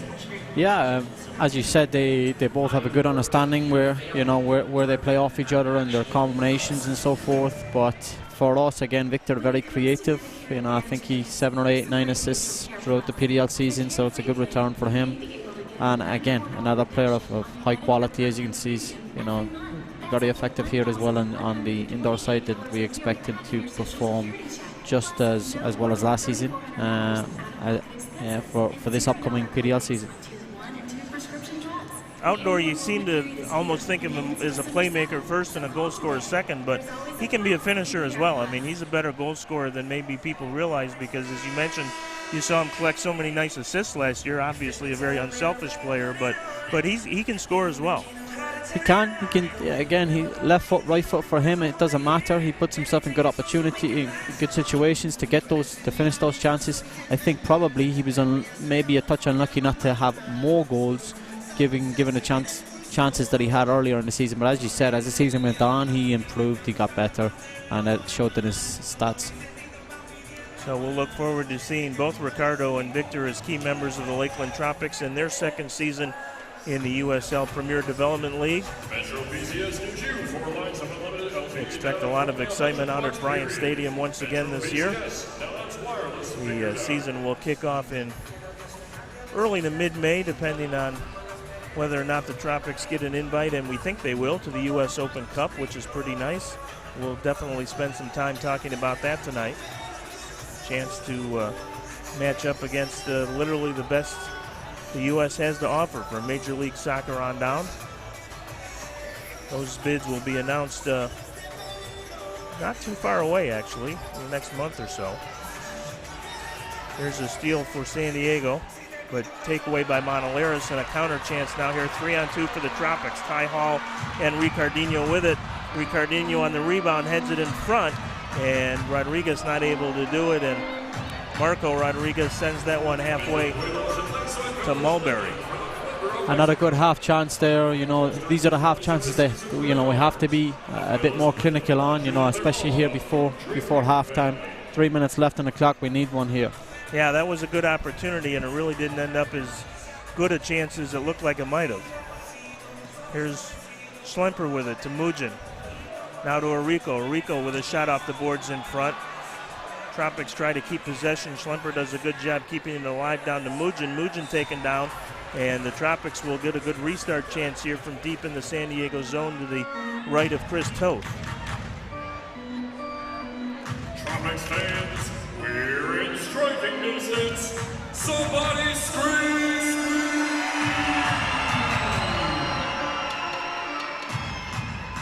Freddie Mugin and Rafael Schlemper will discuss a little strategy here.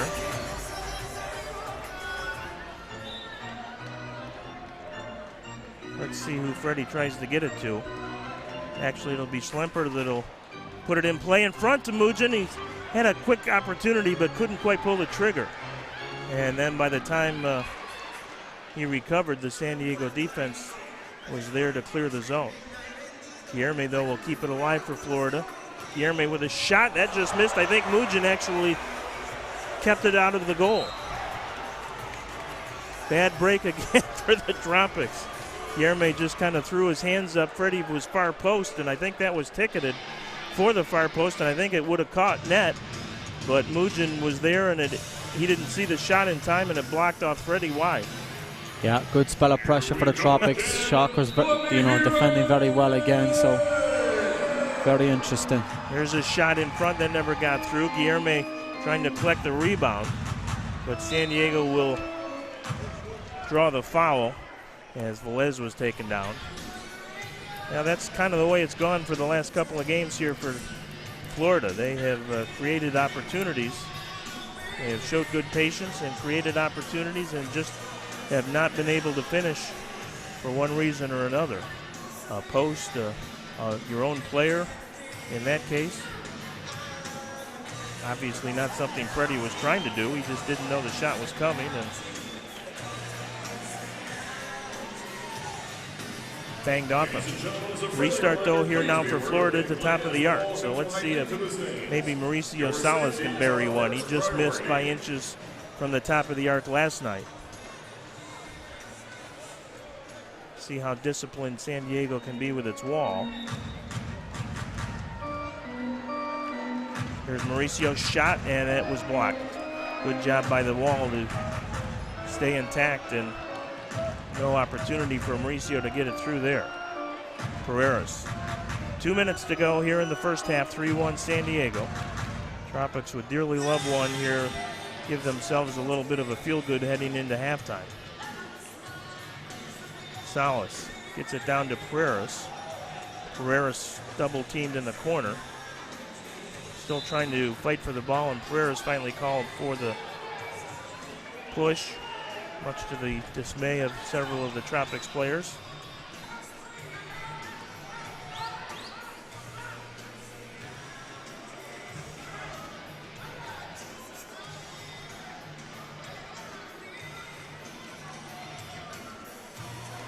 Freddie Mugen with some pressure, but Toth will come out of the line. He hasn't done that as much as Pardo did last night. Long ball down to Childs. He misses, and then a push in front and no blue card. When they get close to the dasher boards, the referees will be a little more liberal about handing out a penalty, but no call there, just a foul. Cerda took a little bit too much of a liberty with 1:17 to play. Lucas Teixeira wondering why perhaps the blue card didn't come out. Only had 2 penalties last night, 1 each side.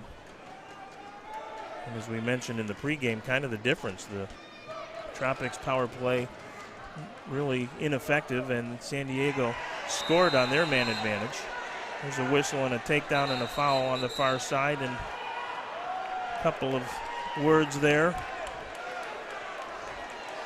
Cerda, and now we do have a blue card out.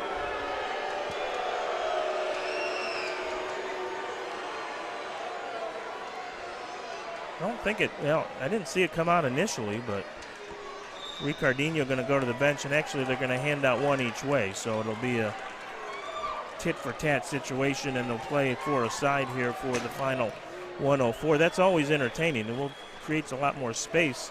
Maybe a good time to get Lucas Coutinho out there to see if we can use some of his 1v1 skills. But so Ricardinho blue carded, and Craig Childs very unhappy that his side is going to get 2 minutes as well. Don't know if it's, I guess it's going to be Cerda who will head to the box.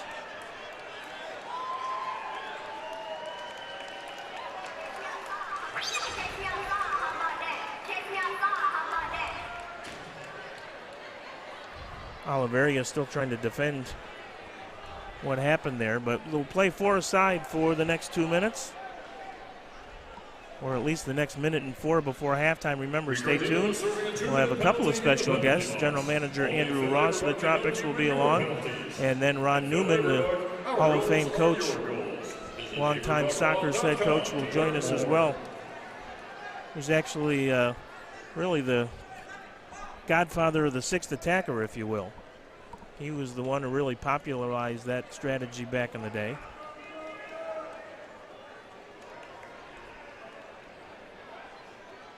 Still sorting things out here on the far boards, but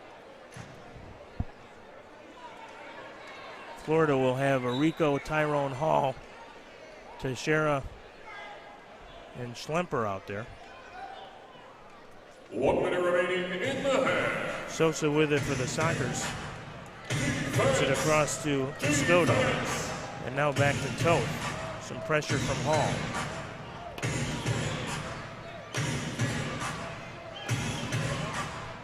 Toth will come across the red line now.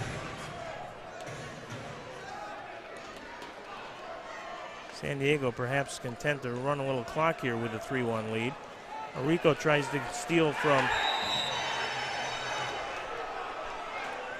Escoto, and he's called for the foul.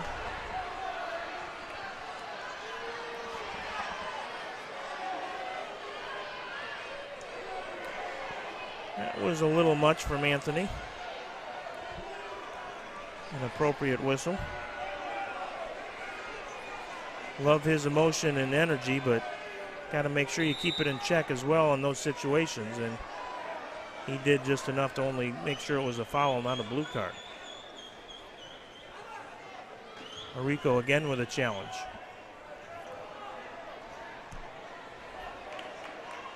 Brandon Escoto will see Anthony Arrico in his dreams tonight. Down to 18 seconds to go. One last chance here for the Tropics.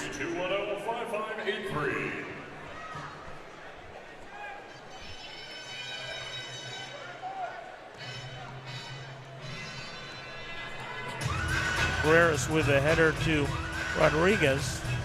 Rodriguez can't keep possession. Pereira tries. Final 10 seconds. 2-on-1 for San Diego if they hurry here. Here's a chance and a shot by Blair, but Sliwa able to knock it away, and time will expire here just as San Diego makes a late push to try and increase their lead to 3. But right now, the Sockers will take a 2-goal advantage to the locker room. They lead it 3-1.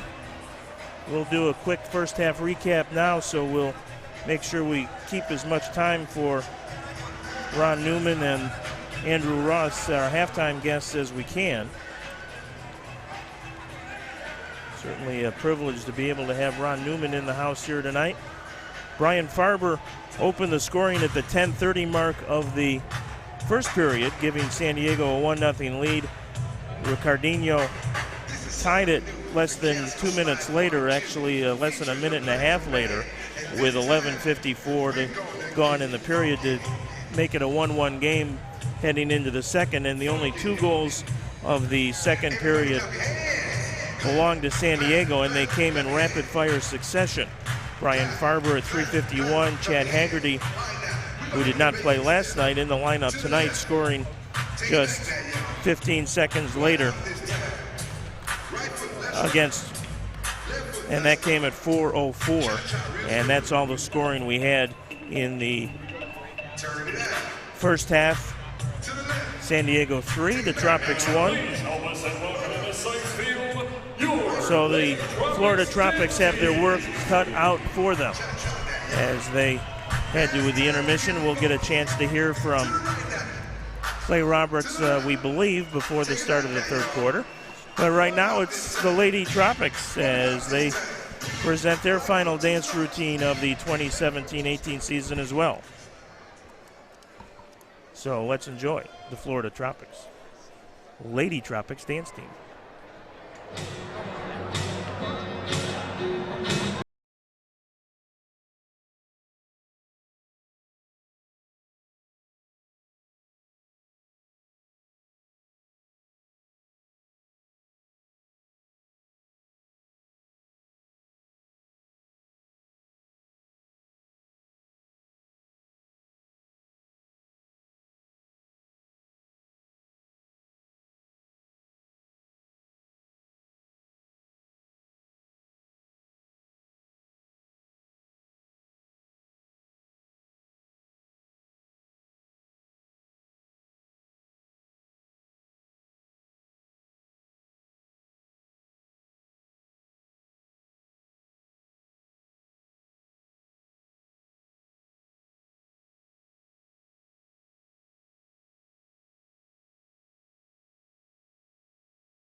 a little something like this.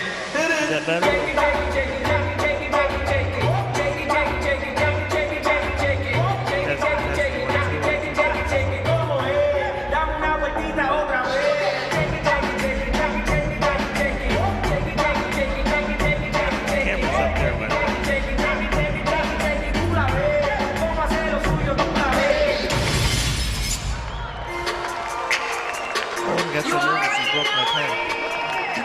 Ladies and gentlemen, please give it up one more time for your Lady Tropics dance team. Your Lady Tropics dance team is presented by Just Move, PL Florida Incorporated, and Mid-Florida Vacation Home Rentals. When it comes to Medicare Advantage plans, here's some great news from Care Plus. With the Carefree plan, you may be able to get a $94 reduction on your Medicare Part B premium every month. That's up to $1,128 a year back in your Social Security check. Plus, no more than $3,400 in out-of-pocket expenses and $0 copays on Tier 1 and 2 prescription drugs. The annual enrollment period is here and ends December 7th, so call today. There's always a plus in Care Plus.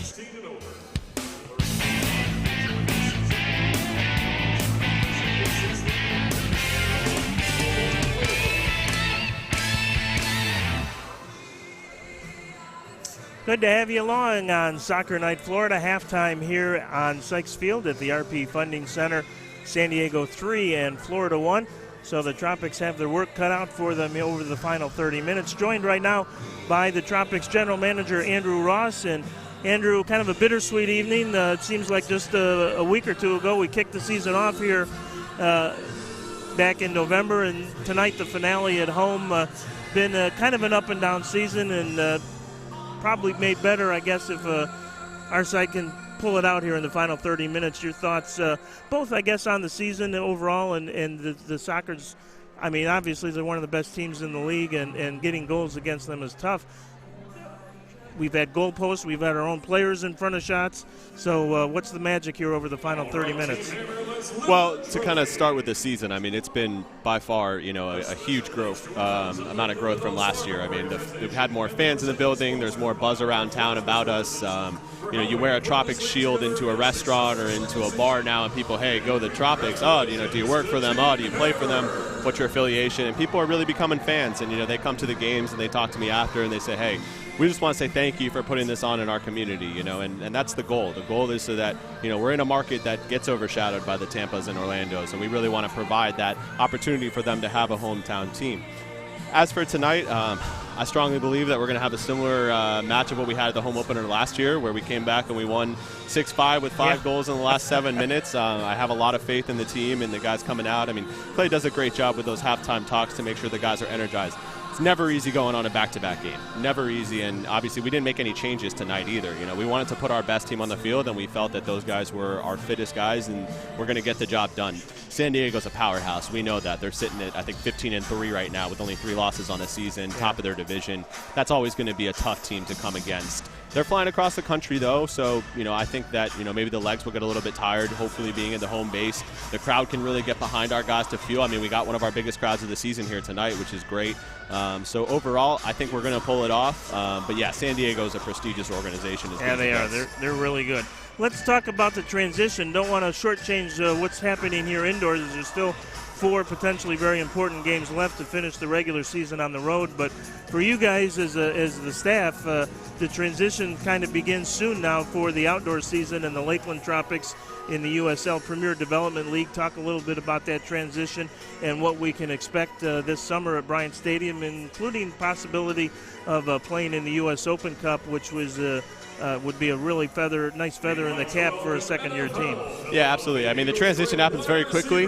There's only about a 2-month off season that we have to work with, so it all happens very quickly. But the goal is really we have a good roster that we've pretty much put together. We do have an open tryout coming up next Saturday, but Coach Conlon and I and assistant coach Ricky have been working very, very hard to put together a great roster. We got some top talented Division I athletes that are going to be coming in on top of our veteran players and our core that we had last year.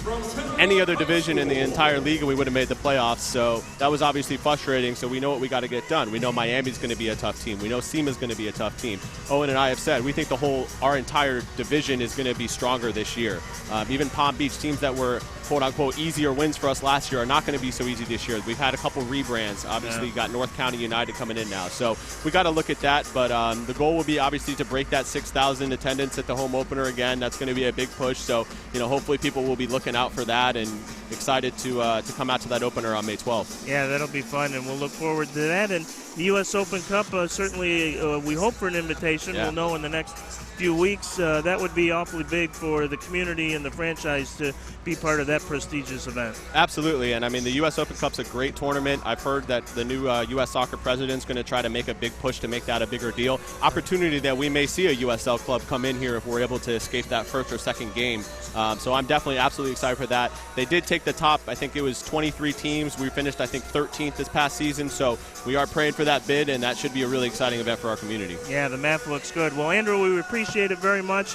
It's been another fun season. We'll look forward to the second half tonight. And you're right, there is some history on our side. Absolutely. With the first ever game in franchise history last year, the Tropics rallying in the fourth quarter to beat San Diego. We'll hope for that tonight. We will take a quick break and then back with Ron Newman, the all-time winningest coach, obviously, in soccer's history and a member of the U.S. National Soccer Hall of Fame. This is the Soccer Night Florida halftime report. San Diego 3, Florida 1. Back in just a moment.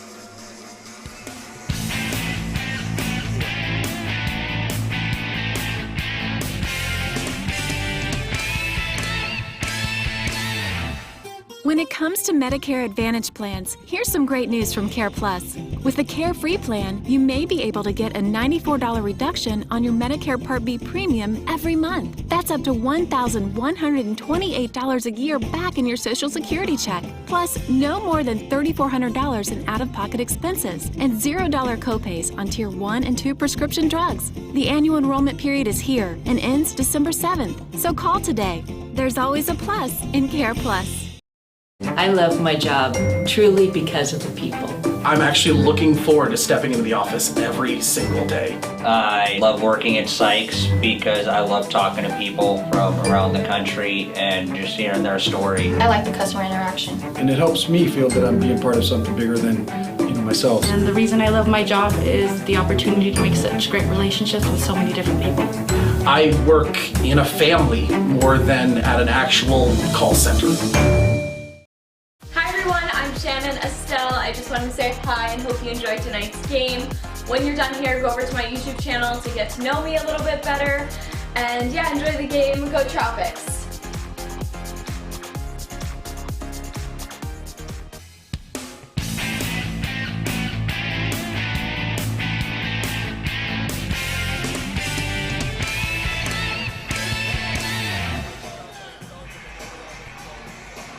Back here in Lakeland, Florida, and as promised, our special guest, the all-time winningest coach, as I said, for the Sockers, really the guy that everyone identifies as Mr. San Diego Soccer, Ron Newman, the man who the Major Arena Soccer League has named its championship trophy after. And Ron, first of all, welcome to Lakeland. Well, thank you very much. I can't believe how fast and quick it is right now, you know.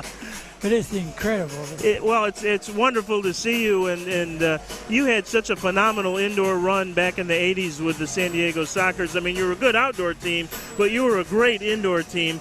10, I think, league championships between the NASL and MISL in 11 seasons for you guys.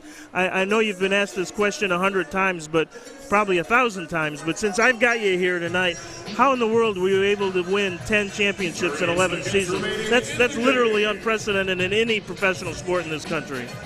I think if there's anything, one particular thing is that you've got to come up with ideas almost each game, not a dozen games going with another game. You've got to understand what's going to go the very next movement, like, you know, and the more you play, of course, the easier it becomes.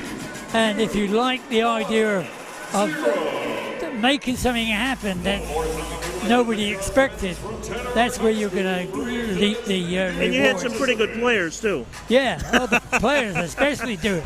Yeah, make them know that what comes next is important, you know. And but the game is back in. I'm watching it. It's brilliant. absolutely brilliant to follow. Try to anticipate what's going on next. You know, did they do right? Did they do wrong? And of course, the outdoor was very similar, only a bit longer. You know, so you'll get it eventually. It's a wonderful game. You probably want to just jump right in the huddle, right, and offer a piece of advice or two, maybe. Oh, I don't think I could do that. No. I think they've all got a stammer. There you go. One of the things we talked about a little bit when we met earlier tonight that fascinates me is I called you on air as we talked about you coming up for an interview, the godfather of the sixth attacker in this game. You were really one of the guys early on that used that strategy a lot. Tell us how that kind of came about, because now, of course, it's a very commonplace in the game and has been for a number of years. Yeah, I'm sorry, somebody.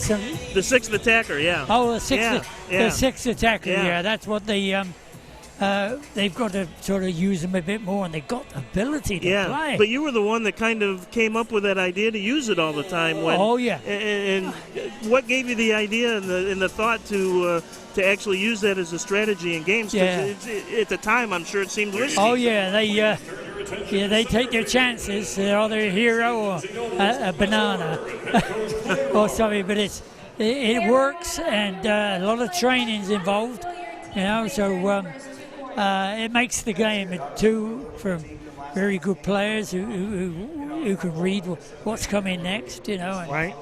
And it's just I haven't been in front of a game like this for maybe 10 years. Right, wow. You know, except if I caught something on the television or something like that. Sure.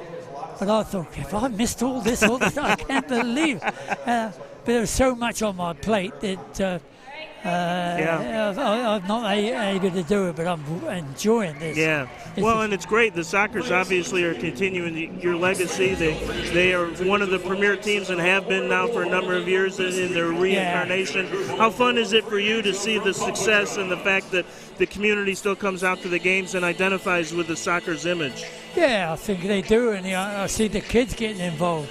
That's a good place to start, because they probably don't even know early on, but they loved it so much. They looked at their funny dad, probably, and his trousers are fell down and something like that. But it's all to do with enjoying it. Right. While you're here, it doesn't take long, and the stories come out in the papers, and there are lots to read about afterwards. So much going for the game, and I've got my head going like the flippers. You know, because I'm watching the play. He's got to play it this way. No, he's lifting right. I'm all quiet on my own, you know. But I've got that urge. I can feel it, you know. Right. And the game is made for this. Yeah, absolutely. It's going to get bigger and bigger. Good. And bigger. Hey, would it be treason if I asked you how we could score a couple of goals against you guys? Yeah, I would say make it something different. Yeah. You know, maybe taking a player off the advanced gate, bring two out. All right. Yeah. Simple. Yeah. You know, right. so that you got two players. And get that advantage. Working, you're going back, you're going across, or you're both going across. And, you know, all these, the other guy's reading it too. Yeah. But if you don't tell him what you're reading, it helps him. So don't help him. You know, and I hope something like that. Well, it's very, very clever. Yeah, you're right. Well, always thinking, and that was one of the reasons you were one of the all-time greats. So, Ron, we thank you very much for coming by. Congratulations on a wonderful career, and it's truly a privilege to have you here tonight and to meet you and talk a little indoor soccer, because you're the all-time greatest as far as we're concerned. Thank you very much. All right. Ron Newman, the San Diego Sockers' great coach. He was inducted into the U.S. National Soccer Hall of Fame in 2002.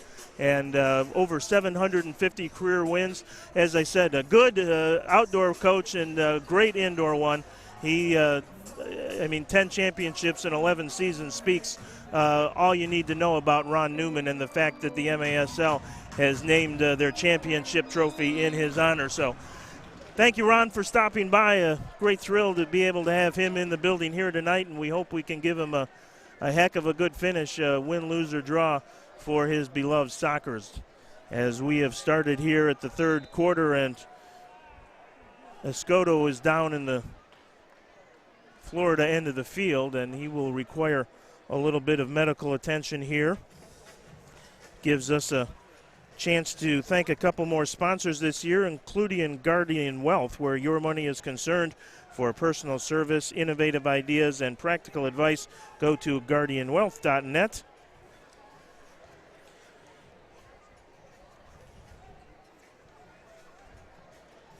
Sosa up and moving.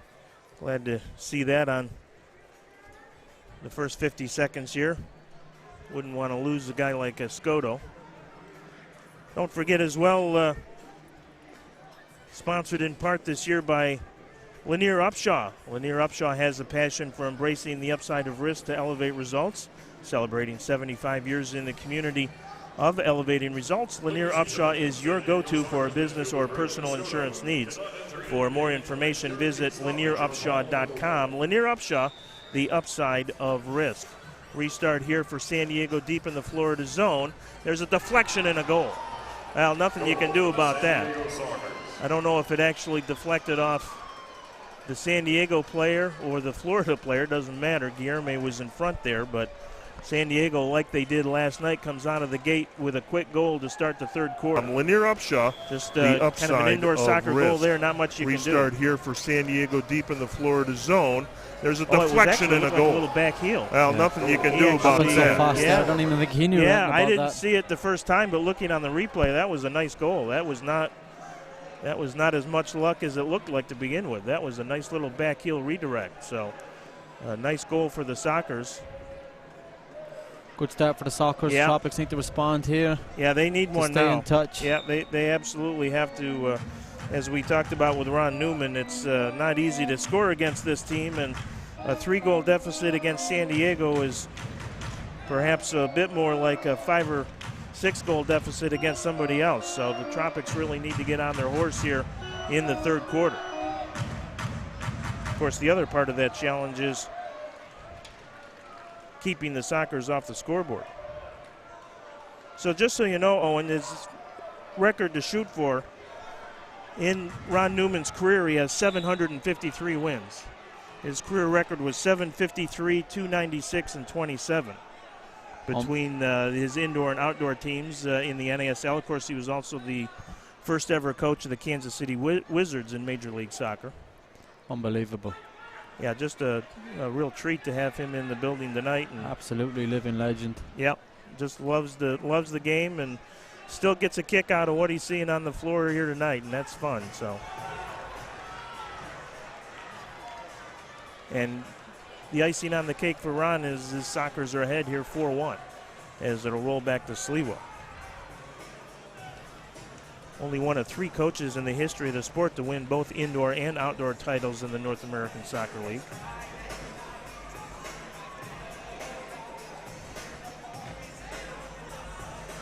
Gerritsen Crane with some pressure, taking a spot shift here. Mujin on the intercept, 3-on-2, 4-on-2 for the Tropics here. Mujin, and boy, San Diego just comes out and pressures the ball. Mujin never gave it up, and the 4-on-2 quickly evaporates. Tropics have not executed well here tonight with their numbers when they've had numbers, and they had a lot of numbers there. Yeah, another half chance for them perhaps, 3v2. And again, just not being clinical enough. Hopefully here now the pressure continues and they can make a game out of it. Teixeira will get it down into the San Diego zone for Coutinho for a moment. He gets it right back to Teixeira. Now to Mujin. And again, a reset out at the midfield line. Herrera slips, and San Diego will take possession. As Escoto is back on the floor after being shaken up, pressured by Manoleros. Very good defender again from San Diego. And now a chance for the Sockers 3-on-2. Through ball shot, good save by Sliwa off the foot of Luan Oliveira. Good anticipation by Peter there to get an idea where Oliveira was going, and we've got a penalty coming up against the Sockers. And I think it's Oliveira who may get the gate. A lot of contact, upper body contact up near the head, and that is another instance where the Sockers, they were penalized for that exact call last night, and that's one place where the officials will protect players more times than not. And it actually is Craig Childs that's going to get the gate. So here's the chance. The Tropics on the power play. They did not look good on the one-man advantage they had last night. We'll see what they can do tonight. Salas out there with Mujin, Ricardo Dieguez, Ricardinho, and Rafael Schlemper. Yeah, got to make it count here now. Yeah, this is a big moment. Schlemper will play it deep to Mauricio Salas and right back to Ricardinho, to Salas. Very good defensive shape. So far from the Shockers, sorry. Yeah, their box of 4 there is very, very good movement, very compact. And Tropics just trying to find a way through right now. There's Mauricio with a crack at it, but that's blocked. Florida will retain possession. Still 1:22 to go in the man advantage. Schlemper down to Mujin in the corner, trying to create an opportunity. Back to Rafael Schlemper, now to Ricardinho. Trying to get it through to Dieguez. That's blocked. Here's Schlemper to Ricardinho. Over to Mauricio. Mauricio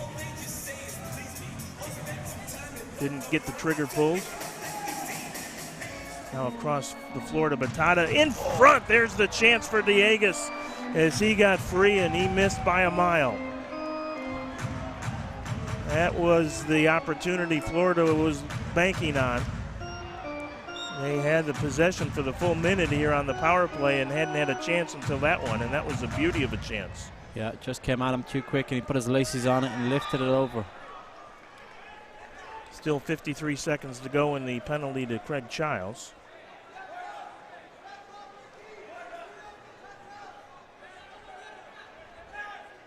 San Diego has the best penalty kill unit in the entire league, 79% efficiency rate coming in to the weekend, and they killed the one penalty that was called against them last night. Tropics will keep the same 5 out there. Salas with it. Salas again. Back to Ricardinho. Down low to Salas. Shot! Oh, and Toth just got a piece of it. Schlemper thought about trying to take a shot on the half volley and then puts it out of play inadvertently. Good save from the keeper there. Yeah. Thought he almost found the 5-hole, but Toth did just get enough of it. 22 seconds left now in the penalty to Childs. 9:49 to play, third quarter. Good pressure. Still pressure, but Schlemper unable to get it, but Florida will have one chance left here on the power play.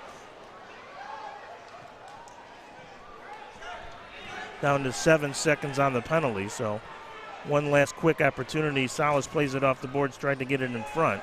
That'll go out of play, however, and at least Florida will get a good restart here from the top of the arc. So really just the one good chance from Dieguez. And that was it for the power play. All you need is one good chance, and they had it. Here's a restart. Salas with a shot, and that is well high and wide.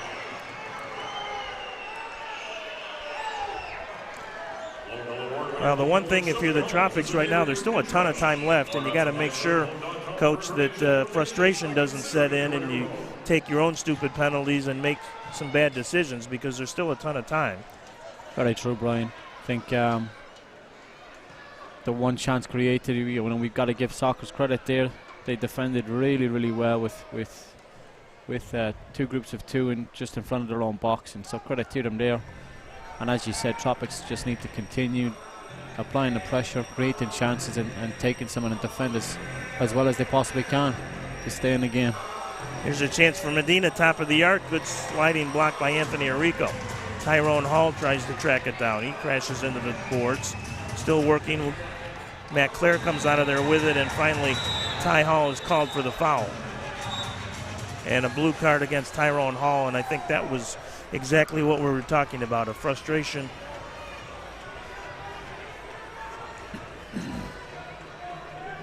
Penalty for Hall.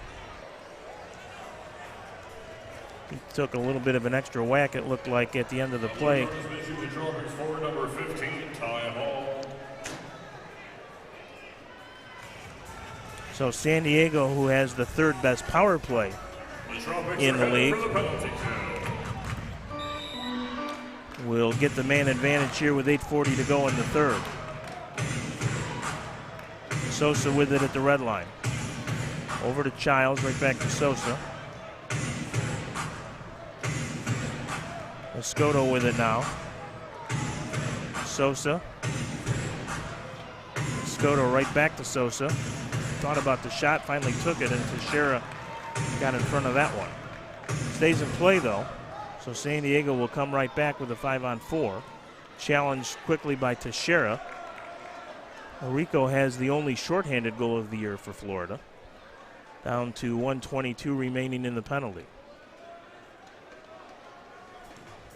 Oliverio in the corner.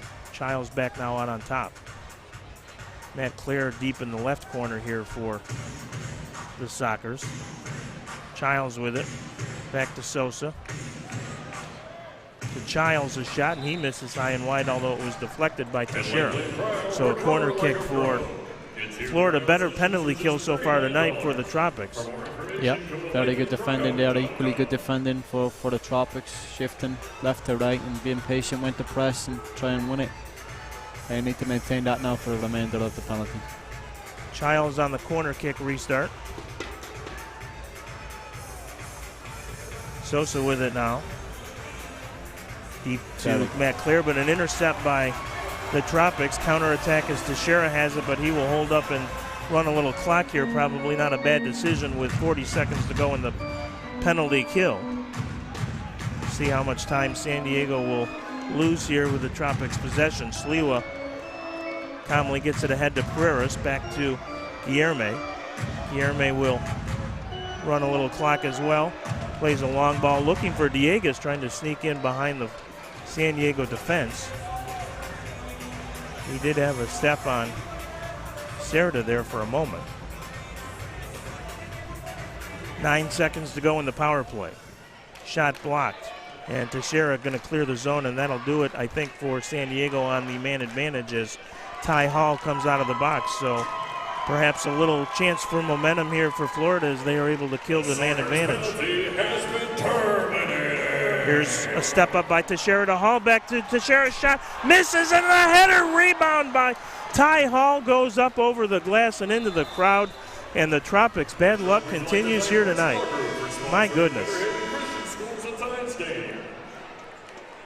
Break in the action with 6:27 left, and boy, you just kind of shake your head. I don't know what else you can say at this point when you have the kind of chances that Florida, just like last night, they created chances and just not able to finish. Yeah, lost for words on that last chance and that last opportunity there. Credit to them though in terms of the defending there in that penalty. They gave themselves that opportunity. But again, we have to be a little more clinical there. Yeah, tremendous opportunity for Tyrone Hall. He's only got one goal this year. He's been kind of a spot shift player, but has a lot of energy and speed, and he certainly can score, but just unable to convert there. Fans score big with a job at Sykes Lakeland. Sykes teaches you important skills that follow you wherever life takes you. Sykes also offers paid training, tuition reimbursement, and a 401k. Kickstart your future goals and get in on the fun today. Apply online at sykes.com/jobs.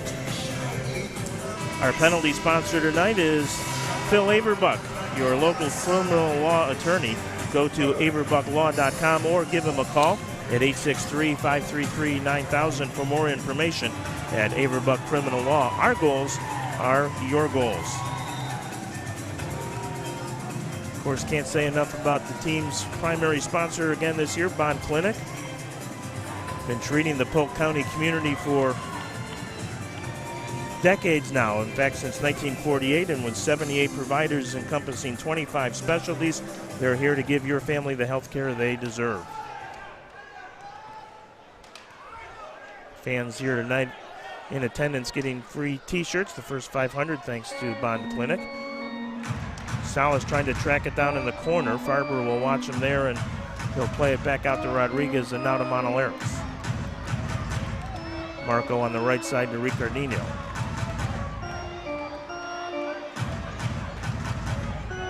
Reset now all the way back to Sliwa, who comes on over the red line briefly.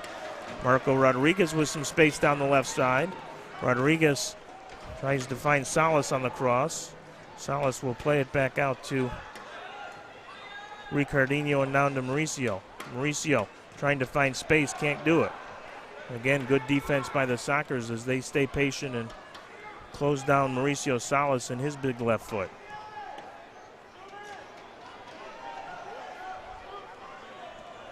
Tropics will go on a line change here. Anthony Arrico with it.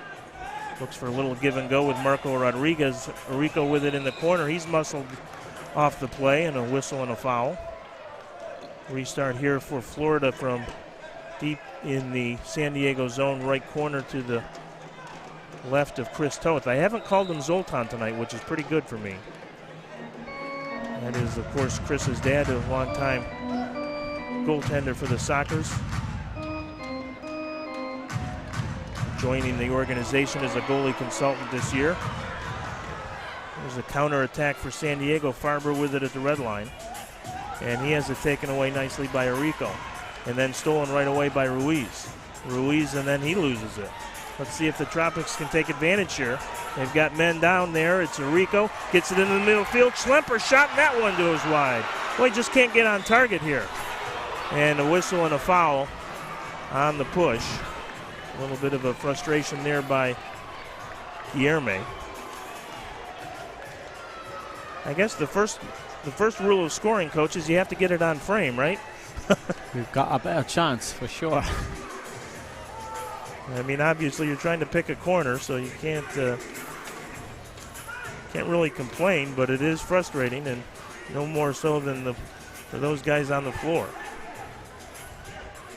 Long ball over to Guilherme now. He's got Diegues with him. Guilherme gets some space. Nice move by Guilherme. Guilherme still in front. Tried to get it off the boards to Diegues, but couldn't do it. Didn't quite have the angle. Pereiras with it now. Tropics have picked up their pressure here in the last couple of minutes. Pereiras in the corner. Tried to feed it in front, couldn't get through. San Diego on a counter. Toulouse with a shift and a shot, and Sliwa makes a good save. 3:41 left to go here in the third quarter. Wholesale changes both ways now. Claire is the only one that'll stay out here on the restart. A corner kick to the left of the Florida goal. 863-646-0020 or log on to WardsAirConditioning.com if you need help with your AC.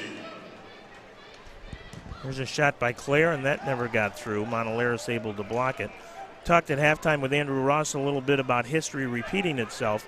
Tropics' first ever game in franchise history was right here on Sykes Field last November of 2016, actually 2 years ago. The Tropics trailed 4-1 going into the fourth quarter and came all the way back with 5 goals in that quarter. The clincher on a spectacular goal by Ricardo Diegues with 31 seconds to go.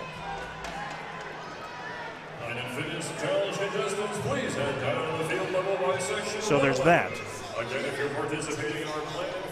And this is a funny game. You have chances, miss them all, and then all of a sudden they can come in bunches, the goals. So that's why you got to keep pressing. Here's Salas, tried to get it in front to Teixeira. Hall took a whack at it, goes out of play. Down to 3:06 now in the third quarter, 4-1 San Diego. Trying to sweep the Tropics here this weekend.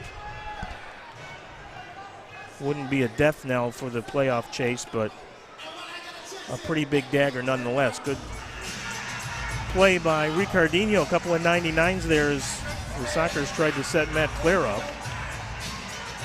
Hall on the chase, just missed. Good anticipation by Guilherme. Shot, that one is wide. Good step up and pressure there by Guilherme. Be nice to see him get his first of the year. Normally a defender.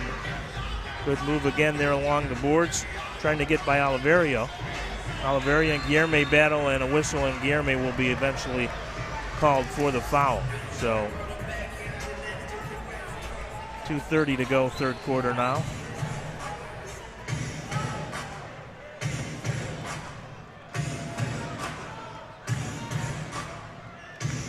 Teixeira will play it all the way back to Sliwa, and he'll get it up to the midfield circle to Schlemper.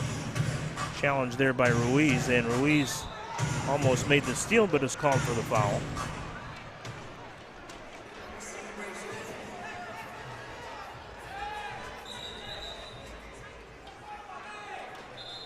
Referees want Florida to put it in play again here.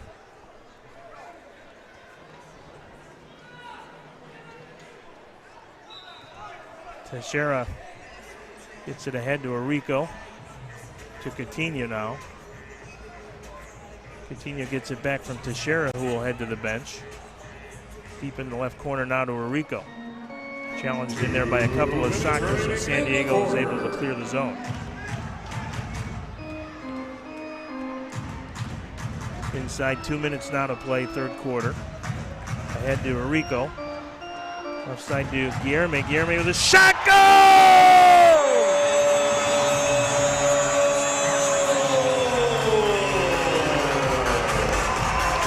Boy, the Tropics needed that one, and let's see if that lights the fire. Guillerme's had a couple of good chances tonight, and he buries that one. Fully deserved from the Tropics. They've been pressing hard here this whole period. 2 or 3 chances, and thankfully that this one went in. Fantastic goal. Yeah, he had stepped up and made a couple of good challenges to create opportunities. Guillerme with a and shot. He just buried that one far post. So the Tropics with life here, with 1:43 to go in the third, cut it to 4-2. And they had clearly taken the momentum away from San Diego for the last 2 or 3 minutes before that goal, and they're finally rewarded.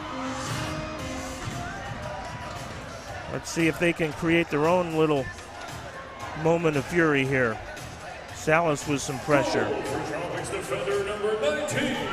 Oh, chance for the Tropics, and just a little too far ahead by Rodriguez. He had both Dieguez and Schlemper in front of Toth. Here's a counter for San Diego. Good defensive play by the 2017-18 Defensive Player of the Year, Lucas Manoleras, to break that one up. Still time for the Tropics to perhaps get another one here before the end of the third. Pressure by Farber now on Sliwa. Schlemper will get it back to his goalkeep as Pereiras now will feed it to Schlemper, and he'll look deep down the field as Manoleras was making a run, but it was too far ahead of Lucas. San Diego now with a counter, but they want a line change, so they just send it into the zone. Schlemper with some space. Actually, it was Rodriguez. Did not push it forward, however, as he too needed a line change. Here's Ricardinho with it. He's had a couple of chances tonight. Schlemper gets it right back to Ricardinho.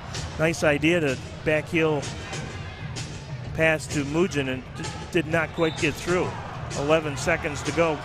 Foul on the far boards, and San Diego will get a restart here. Got to be careful not to give one up after getting that second goal.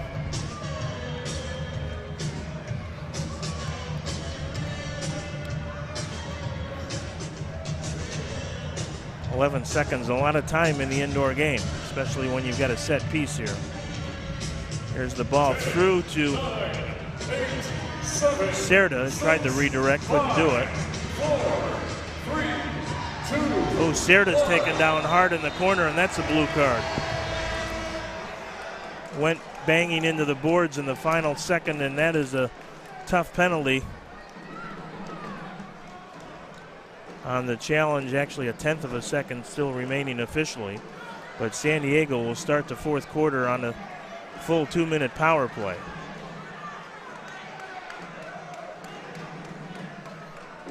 When you get a heavy challenge right near the dasher boards, that's oftentimes the recipe for a 2-minute penalty.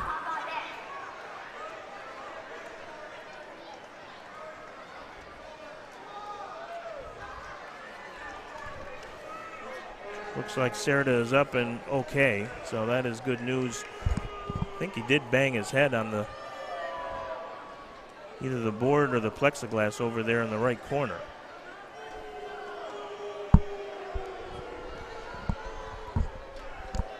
But nonetheless, San Diego will get their second power play chance of the night.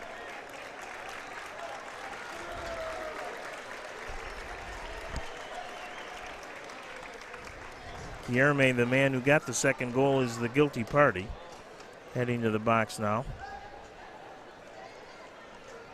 Even an indoor, well, they're actually going to put 1.1 seconds back on the clock. So I guess in theory you could get a goal here. I think the Tropics actually scored one with like 2.1 seconds left on the clock in the quarter last year. So San Diego will try and get some kind of a redirect right in front. They've got Matt Clare lurking on the far post.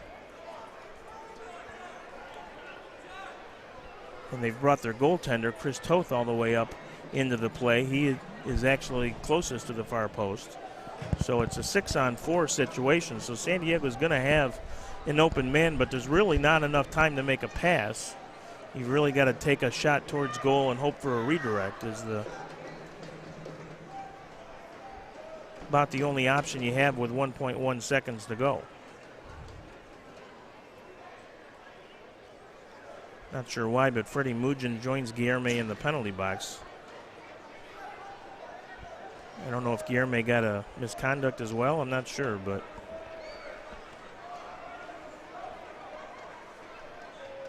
did not see a yellow card come out. We'll check in between quarters to find out if that's the case. So Chris Toth, maybe a chance to get in the score sheet. He's got a shutout this year.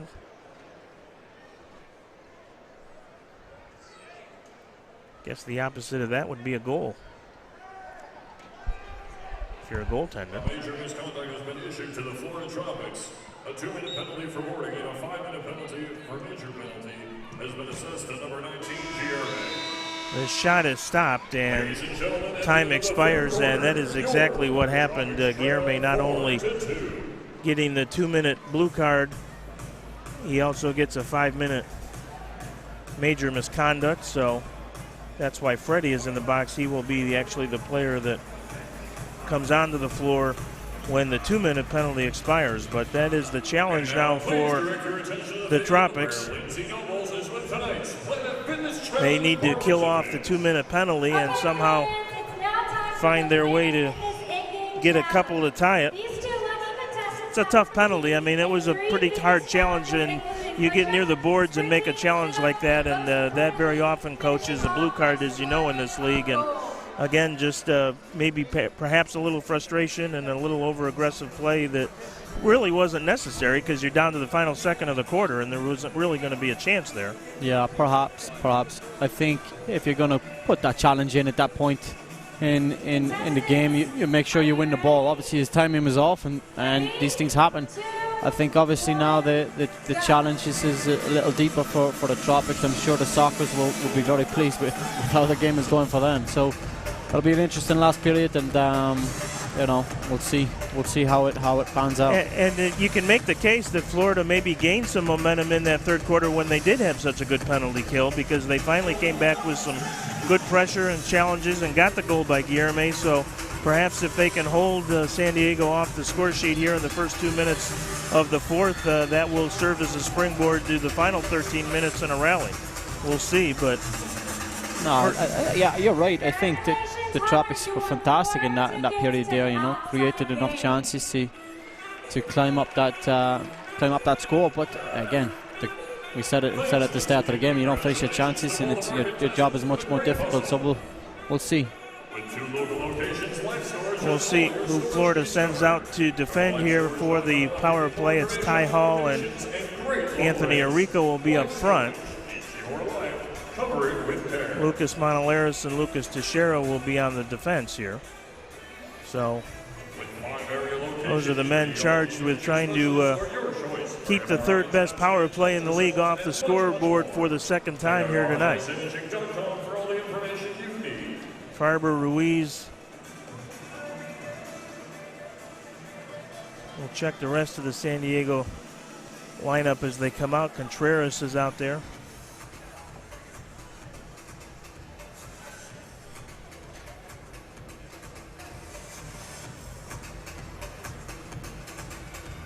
Tropics at least will have possession to start here the fourth quarter, so they will have the opportunity to kill a couple of seconds.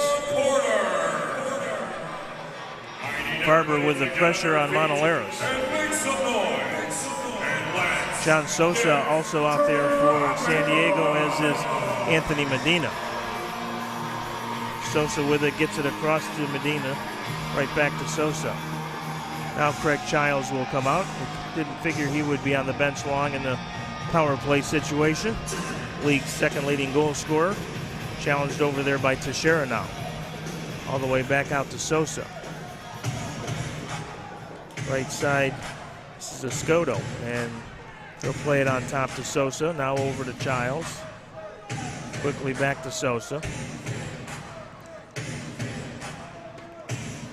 Sosa moves in now over the red line, gets it down low to Escoto. Shot, that goes out of play, and Sliwa did not get a piece of it, so the Tropics will get a goal kick here with 1:07 to go in the penalty.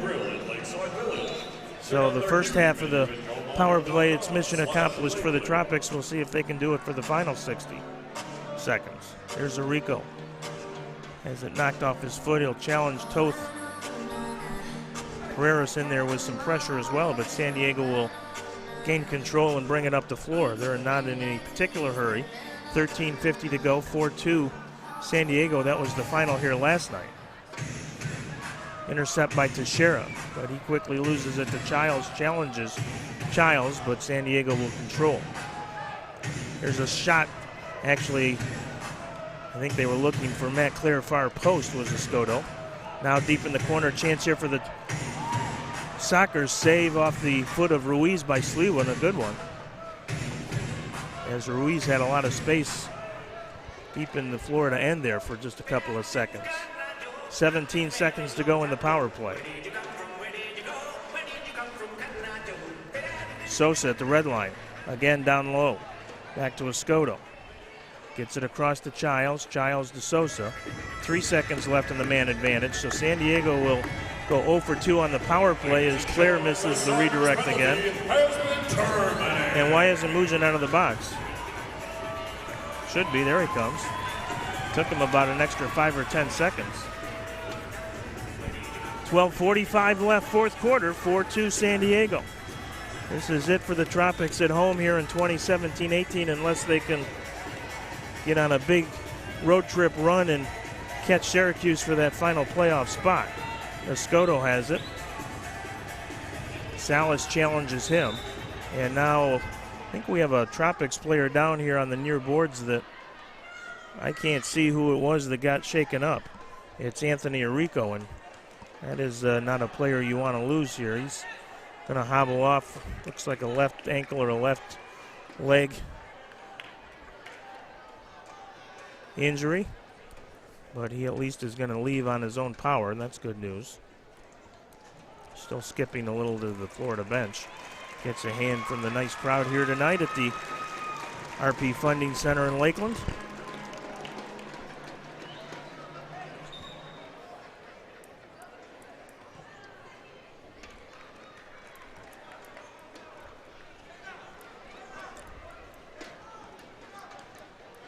Salas will apply some pressure, as does Mujan. Contreras trying to track it down in midfield, and the Tropics should gain possession here. Mujan does. Mujan looks for some help. Good defense at the red line by Cerda. Stop that counter quickly, but the Tropics do retain possession. Freddie taken down, still on his feet. There's a chance for Ricardinho, and he didn't get a great shot away, and Toth is able to make the save. Freddie hoping for a whistle there. Salas with it. Salas, and he again misses well high and wide. Down to 11:40 left.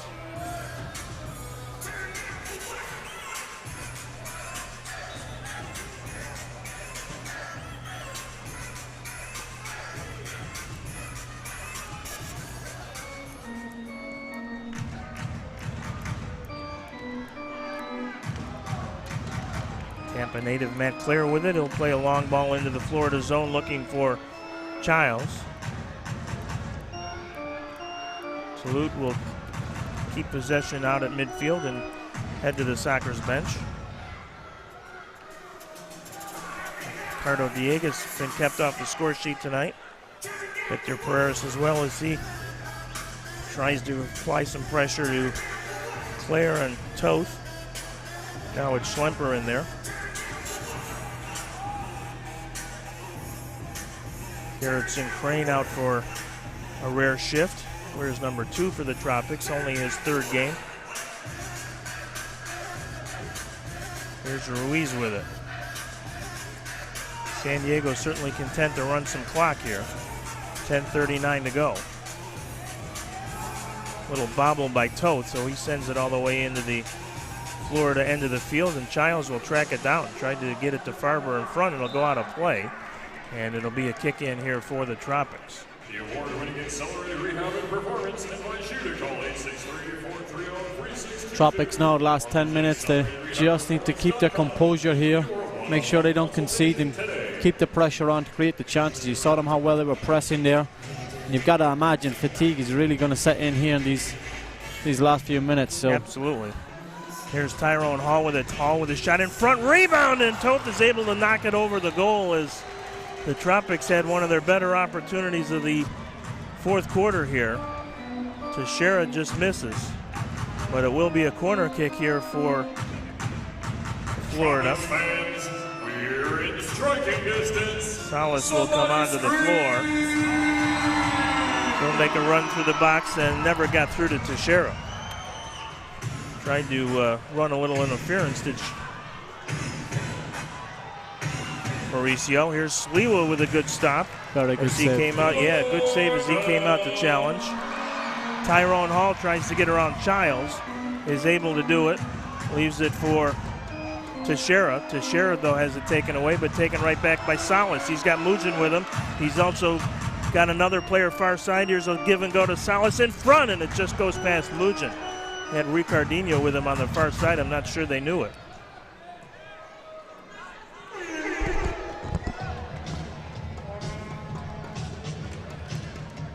Long ball by Monoliris is deflected. Escoto will keep it away, keep it for San Diego. Step up in a challenge briefly by Schlemper, but Sockers will retain possession. Just over 9 minutes left. Tropics need 2 to tie. Here's Monoliris. Tries to head it down to Freddie Mugin, but it goes out of play. 9:01 to go.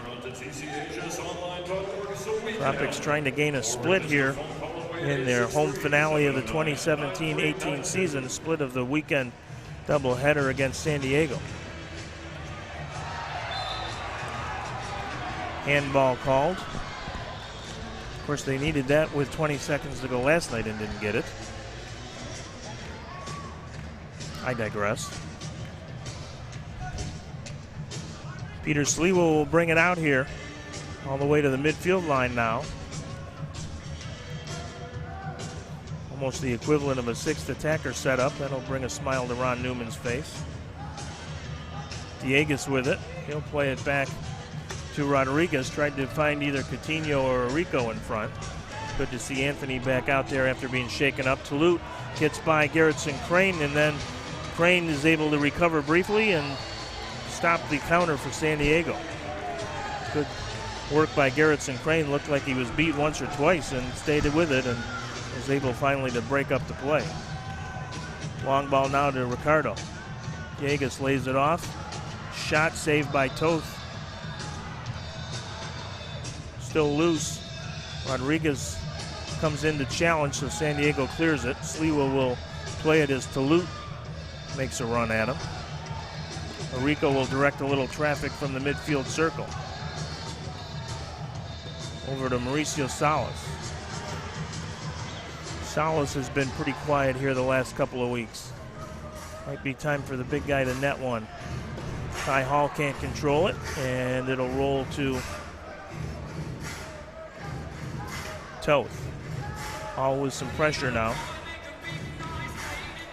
Good work from him there. Good challenge by Hall and causes the turnover, but unfortunately for Florida came at midfield, not in the San Diego zone. begin to think that we'll look for Victor Pereira to don the 6th attacker jersey in a minute or two. Here's Freddie.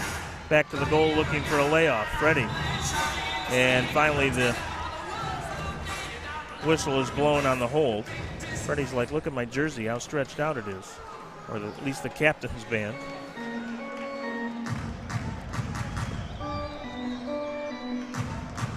Well, 7 minutes in eternity in indoor soccer, and that's exactly what we have left. Somebody scream! Mujin lays it off to Mauricio. Shot. Goal!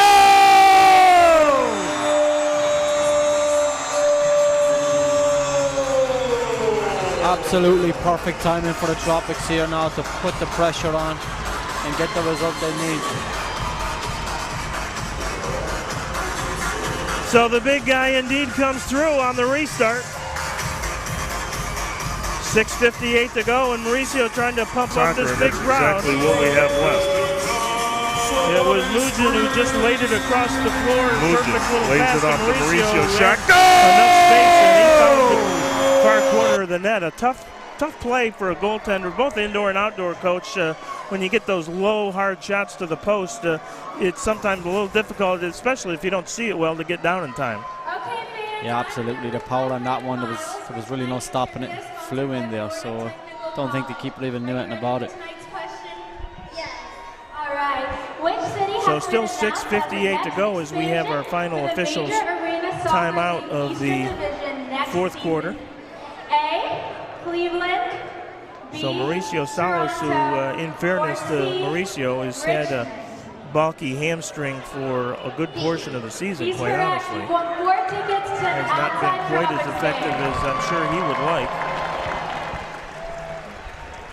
Yeah, and those hamstring injuries, they don't heal overnight. Right. Yeah, and it's there's only one way to heal them, and that's to sit out. And with his competitive nature, and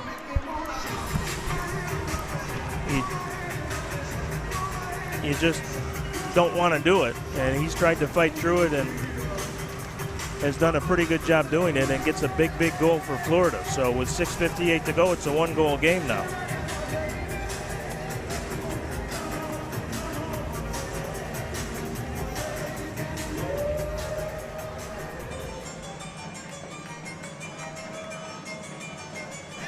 Well, the other good news for that is the Tropics will not have to go to a 6th attacker nearly as quickly as they probably would have. Without that goal by Salas, they likely would have done that in the next minute or two.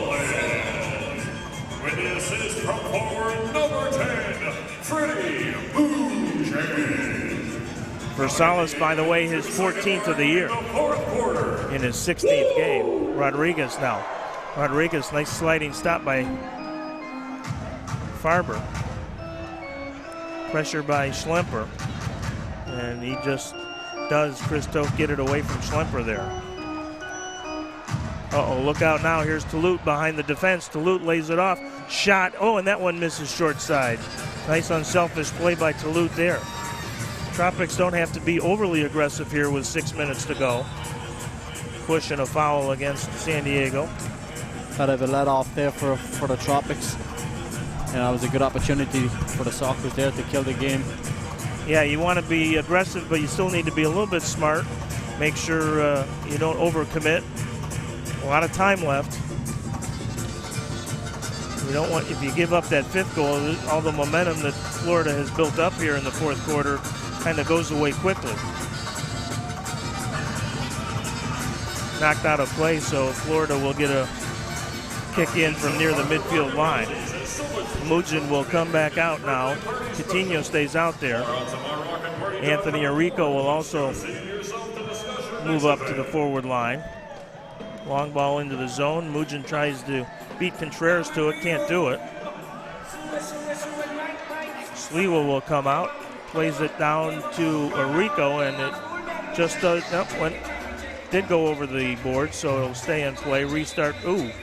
Quick restart for, and they're going to say San Diego's going to get the restart. They originally pointed in Florida's direction. So I actually did think it went off the Tropics, so I think the officials did get it right here. Yeah, and in fairness to the official, he recognised that.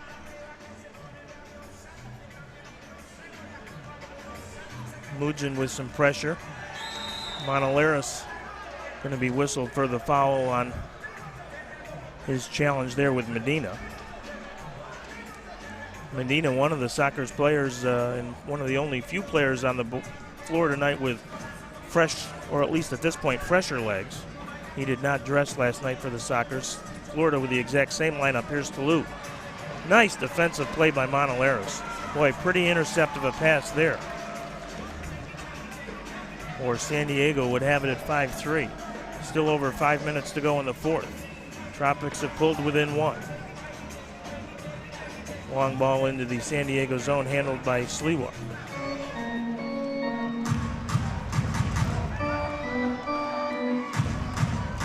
Monolaris will slowly bring it up and feed it now to Sliwa, who will join the offensive formation over the center line. Long shot. That one just goes wide. Told you, that's the goaltender's dream, is to get that goal. Sliwa actually had one last year, and the referees didn't give it. They said it didn't go over the line. It clearly did on replay, but 4:39 to go. That was Lucas Monolaris' third foul of the half. Ty Hall with some pressure, a steal, shot! Oh, and it doesn't go in, it just goes wide. Hall again with a great opportunity and just not able to convert. Boy, that would have tied it up and send this crowd into a frenzy. 4:15 to go, however. Here's Schlemper with it. Gets it back to Pereiras, who would be the sixth attacker if they need it. Guilherme will leave it for Pereiras. Pereiras being watched by Claire. Now Rodriguez with it. To Guilherme. Guilherme. Back to Marco. 3:50 to go. Guilherme being watched now by Childs.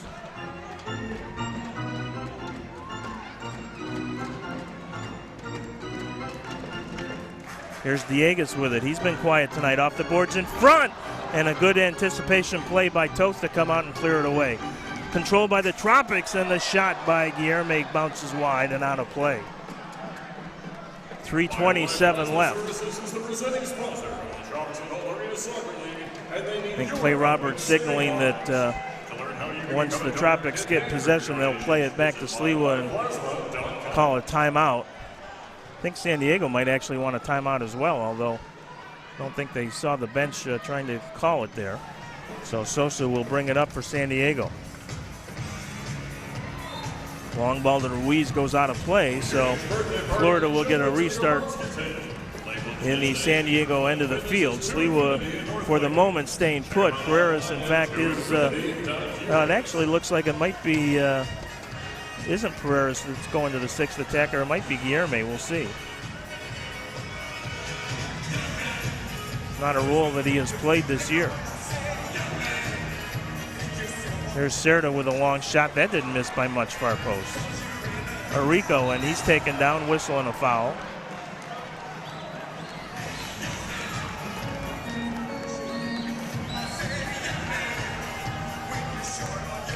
Exactly 3 minutes left to play. The Tropics need one to tie. Long ball down to Freddie. Freddie bangs it off the glass, but again, nobody making a run for the Tropics.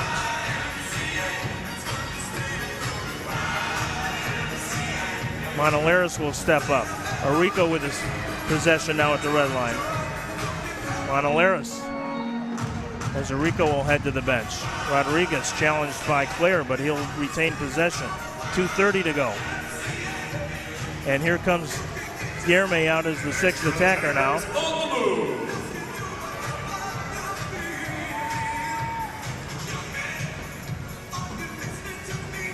Dieguez with it. Back to Pereiras. They want Pereiras up on the offensive attack here. Salas off to Pereiras. Shot, and that misses high and wide.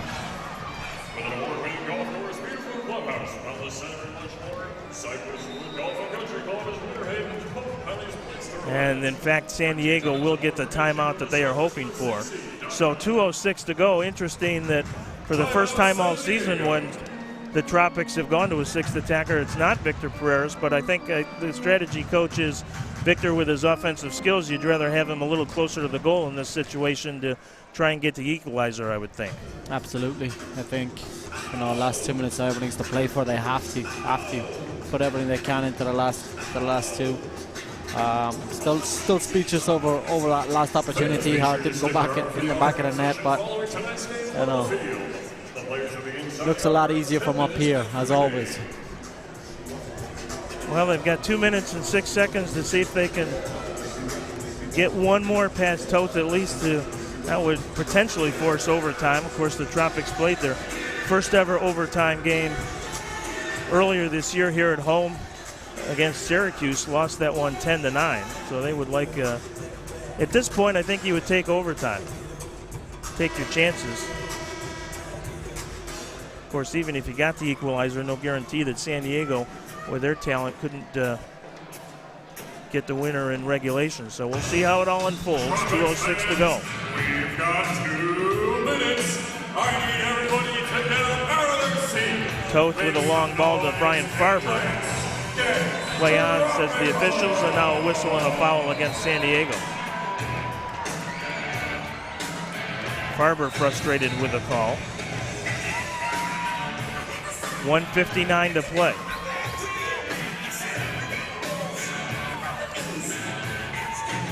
There's Salas with it. Salas over the line, tries to get it in the corner to Monolaris. Good play by Guilherme to make the stop out of midfield, but the Tropics will be called for the foul. And a blue card is coming out for somebody here. And I don't know if it's against San Diego or Florida, or maybe both. The way the two teams are reacting, both seem angry. And I think it's going to be the Tropics. I think it's Salas that may get the gate here. Boy, that may be the nail in the coffin. That was made by the official from the far side of the field, and I do not know what the penalty is for, but it is a costly one because there's only 1:42 to play. Boy, just something you can't do in that situation is take a penalty, and unfortunately for the Tropics, the blue card came out, so it'll essentially be a 5-on-5. Sliwa will obviously come back into goal here, but they'll get what now becomes the fifth attacker out as soon as possible. San Diego, though, will play a lot of keep away. Sosa back to Toth now. Toth to Sosa. He'll clear it up on the near boards. Takeaway now by Arico. Arico with some space, pushes it ahead. Arico pushes forward. Arico shot. Goal!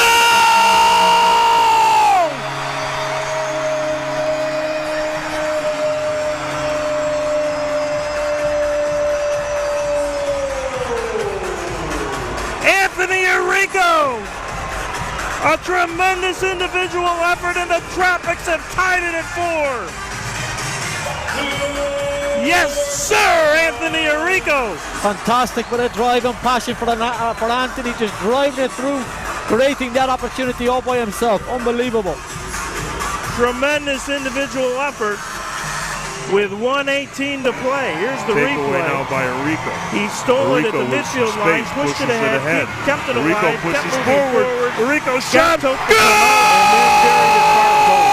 What a tremendous effort by Anthony Arico. And the Tropics have tied it with 1:18 to go.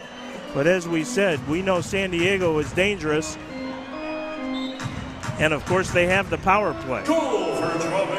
So this one a long way from being over. The Tropics have killed off 2 power plays tonight. Can they do it a third time? Shot by Sosa goes high and wide.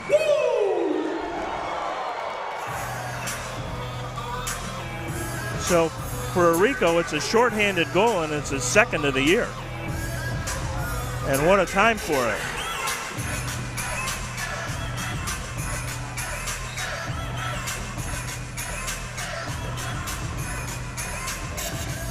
Sliwa will just lob it high into the air. Ty Hall will try and keep possession. Trying to run as much clock as you can here. And finally the foul is called against the Tropics with 54 seconds to go. 1:13 in the penalty. There's a lot of discipline now is all that's needed here. Staying compact, staying together, and making sure they don't concede. 45 seconds to go. San Diego looking for that one good power play opportunity here. Here's Ruiz. Back on top, down in the corner, shot and a goal. There it is. Goal for the San Diego Sockers. Brandon Escoto with the goal from deep in the right corner. With 35 seconds to play, what a heartbreak for the Tropics. What a heartbreak for the Tropics. 45 seconds to go. Shot by Escoto. Well San played. Diego looking for that one good power play opportunity here. He was Here's deep Ruiz. in that right corner, but he roofed it. Back on top, down in the corner, shot and a goal. And Sliwa just could not quite get over in time to get a hand on it. Very good finish. Yeah, terrific shot. So the Tropics with 35 seconds to go, they will now obviously play with the sixth attacker. And they do have time, but not a lot. Here's Salas. Plays it off the boards to himself. Gets it to Mugin, back to Salas, now over to Pereiras. Pereiras down in the corner. On Topo, he tried to find Salas and couldn't do it. Not enough time really to try and probably do that. And one last chance for the Tropics, down to 14 seconds on the clock.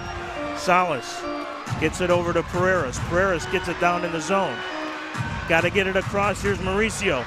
Chance maybe to atone, and it's knocked out of play with 2.8 seconds to go.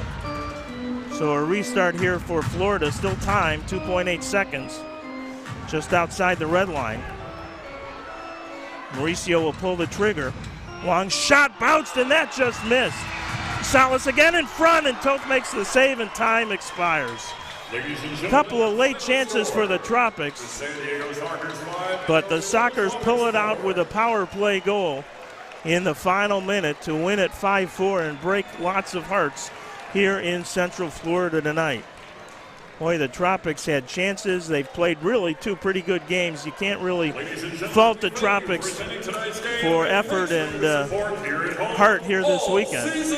No, absolutely. I think that was a fantastic finish.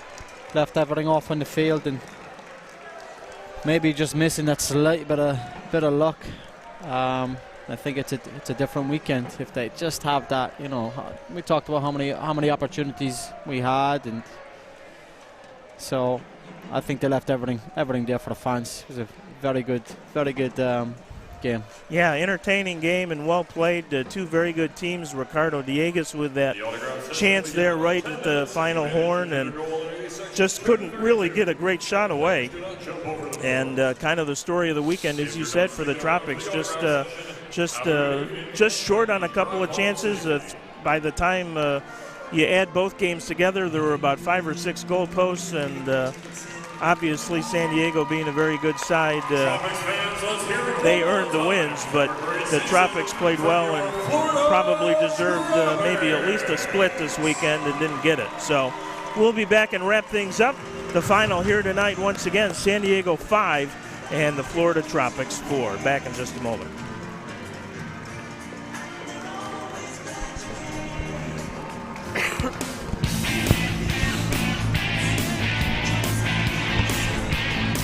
All right, we're going to sit for the final.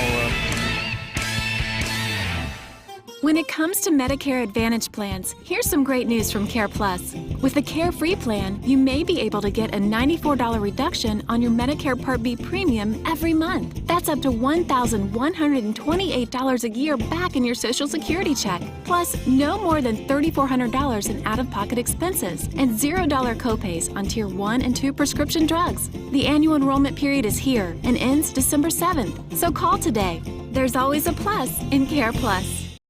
Hi everyone, I'm Shannon Estelle. I just wanted to say hi and hope you enjoyed tonight's game. When you're done here, go over to my YouTube channel to get to know me a little bit better. And yeah, enjoy the game. Go Tropics. I love my job truly because of the people.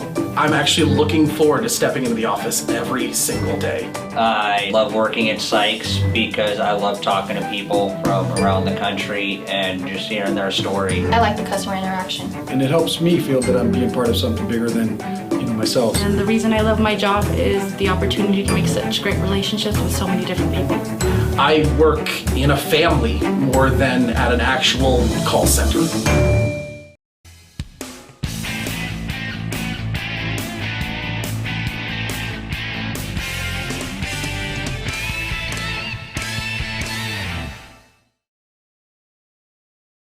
Florida, the season finale ends in disappointment for the Tropics. An exciting fourth quarter. They came back and tied it on the shorthanded goal by Arico, but just 37 seconds after that, Brendan Escoto gets the game winner on the power play from deep in the right corner, and San Diego will sweep the weekend series by games of 4-2 and 5-4.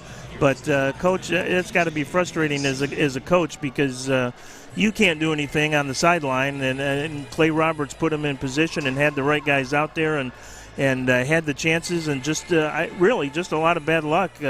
These were two much more even games than I think people might appreciate, and the final score was obviously not lopsided, but just a disappointing finish, and now you got to hit the road for 4, and it's kind of a tough assignment when you've played about as well as you can play in these two games and don't have anything to show for it. Yeah, absolutely. I think tonight is obviously it's going to be a tough defeat, especially working so hard, coming back, getting the equaliser, and then conceding right at the end. But again, as you said, there's only so much that, as a coach you can possibly do. You put the right players in the right positions, and obviously Coach Clay's top coach. Players are top players, and I think the opportunities they had, some of them they would put away any other day for one reason or another. This weekend, those simple opportunities didn't go in the back of the net, and that's how the game goes sometimes, unfortunately. Yeah, it does, especially in the indoor game. In the outdoor game too, you can have a game where you can outchance your opponent 2-1 or 3-1 and still not walk away with a win. And not that Florida outchanced San Diego like that, but to play a team that came in 14-3 on even terms really for both nights. And again, we talked about it, the special teams, the Tropics were able to kill off the first 2 blue cards against them tonight, and Salas called for a holding penalty in the final 2 minutes. There was a lot of contact, and certainly not going to argue that, but this is a physical sport where there's a lot of contact and a lot of holding and a lot of jersey tugs and those kinds of things, and to decide it essentially with a penalty in the final 2 minutes, a little unlucky as well for the Tropics. Not saying it wasn't a penalty. It didn't really see the play all that clearly, but the official actually from the far side of the field, not the official closest to the play, actually was the one who pulled the blue card at that point. Anthony Arico with a great individual effort to get the shorthanded goal to tie it, and we thought maybe overtime loomed, but it's kind of like giving Tom Brady the football back with 2 minutes to play and no timeouts, but somehow he's going to find a way to drive down the field and get the winning points, and San Diego had enough time left to do just that. There was 1:18 to play when Anthony scored, and it was just too much time with the man advantage for San Diego, who's got a top 3 power play in the league to kill off, even though the Tropics had done just that. Our post-game show on Soccer Night in Florida, as always, brought to you by our friends at Ybor Eats in Ybor City. Great chance to check them out the next time you go over there. Sit on their patio with a nice little white picket fence and watch the world go by. Maybe take them up on one of their breakfast brown bag specials, a coffee and one of their great sandwiches. And absolutely, if you get a chance, try one of their delicious Philly cheesesteak sandwiches. Their ultimate, by the way, Coach, has bacon on it.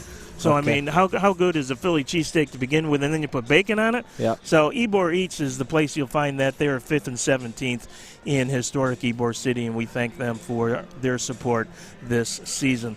So it's all over here at home for the Tropics in Season 2, and unfortunately for the Tropics, they will actually end here at home with an under 500 record. They are 5-6 here at home, and when you look back and do a post-mortem on the season, you do have to do, even though you've got some good teams like Baltimore and San Diego in here a lot, you've got to do a little bit job defending the home pitch if you really are truly a playoff team.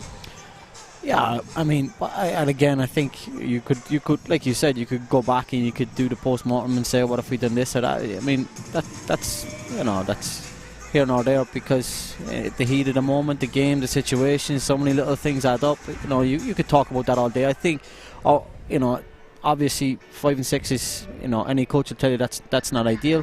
However, we're a second-year franchise. The community here, the fans here, top class coach, top class players, and of course you got to take the lessons throughout the season, of course, and then apply it for the remaining games, and bring it through for next year.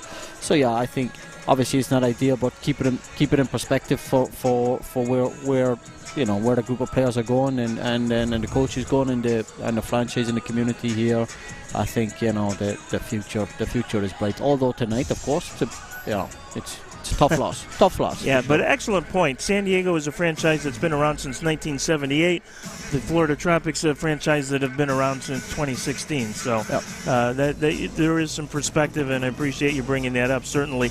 Let's quickly, before we wrap things up here, talk about the PDL season. Sure. Starts May 12th. Is that a home game, I think, on May 12th? It is. The really big stretch, so what catches your attention about the schedule this year, at least for me, is that 3-game homestand in June, when you've got Miami, the Villages, and SEMA coming in. Arguably the 3 best teams in the Southeast this year. Obviously a lot of work to do before you get to that stretch, but if you're a fan, that's a 3-game homestand you're going to look forward to. Absolutely. I think you've got to beat the best teams to get to the playoffs. So whether we play them, one after the other or in between, doesn't really matter. For us, we go about our business the way we want to play, how we want to take the game to the opposition, putting on a good game of football on the field, soccer on the field, and excite the fans. And we'll look forward to all those games. Those are the crunch games. The players will look forward to it. I'm sure the fans will relish it. So.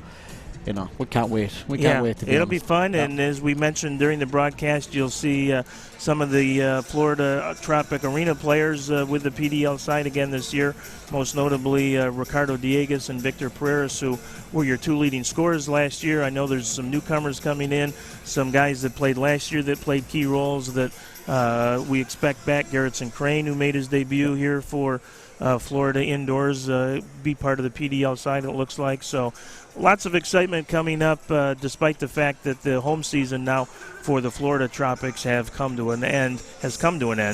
2 games next weekend, and then 2 games the first weekend in March to close out the regular season. They will be in Harrisburg next Friday, Baltimore next Saturday, and then the finale weekend Saturday night, March 3rd in Milwaukee, and Sunday afternoon, March 4th in Kansas City. And, of course, you can catch all those games on MASL.TV as well. Many thanks to our crew here in Florida for a great season of indoor soccer and broadcast. Gary, Mike, and the game from GTV Sports. Certainly we want to thank Dr. Panos Iakovitis, the Chief Executive Officer, a tremendous owner for the Tropics, has done so much for soccer in this community for many years, and now doing it in a very public way with the Tropics, both indoor and outdoors, and other. He's involved in many other soccer ventures as well, men's amateur teams, and has been a supporter of the sport for 20 years. And the Tropics, who they are and why they're here, is because of Dr. Iakovitis, and we all owe him a great deal of thanks. Chris Economides, the Chief Operating Officer, Andrew Ross, the General Manager, Ian Hunter, the guys in the front office that do such a great job. It's a team effort off the field as well, and we appreciate everyone's contributions to making Florida Tropics soccer what it is. And as we said, Coach, we look forward to finishing out this season, and won't give up hope yet till you're mathematically out of it. But the Tropics now 2.5 games, or 2 games actually, now behind Syracuse, with 4 left to play for the Tropics. Syracuse will play tomorrow at home against St. Louis. So that'll do it for the Ybor Eats Soccer Night Florida postgame show. We thank you for being with us all season. We'll look forward to talking to you next season from here at the RP Funding Center, Sykes Field. Remember, the MASL has pushed back the season next year, which I think will be a real benefit to the Tropics. The regular season, instead of starting in November this year, will actually be pushed back to December. And the benefit for Florida is they will get some home games now in March and not have to be on the road to finish the regular season like they have with long road trips each of the last 2 years. The final, once again, here tonight from Sykes Field at the RP Funding Center, the San Diego Sockers 5 and the Florida Tropics 4. On behalf of Owen Conlon, the Lakeland Tropics coach, I'm Brian Ackley. Have a great night, everybody.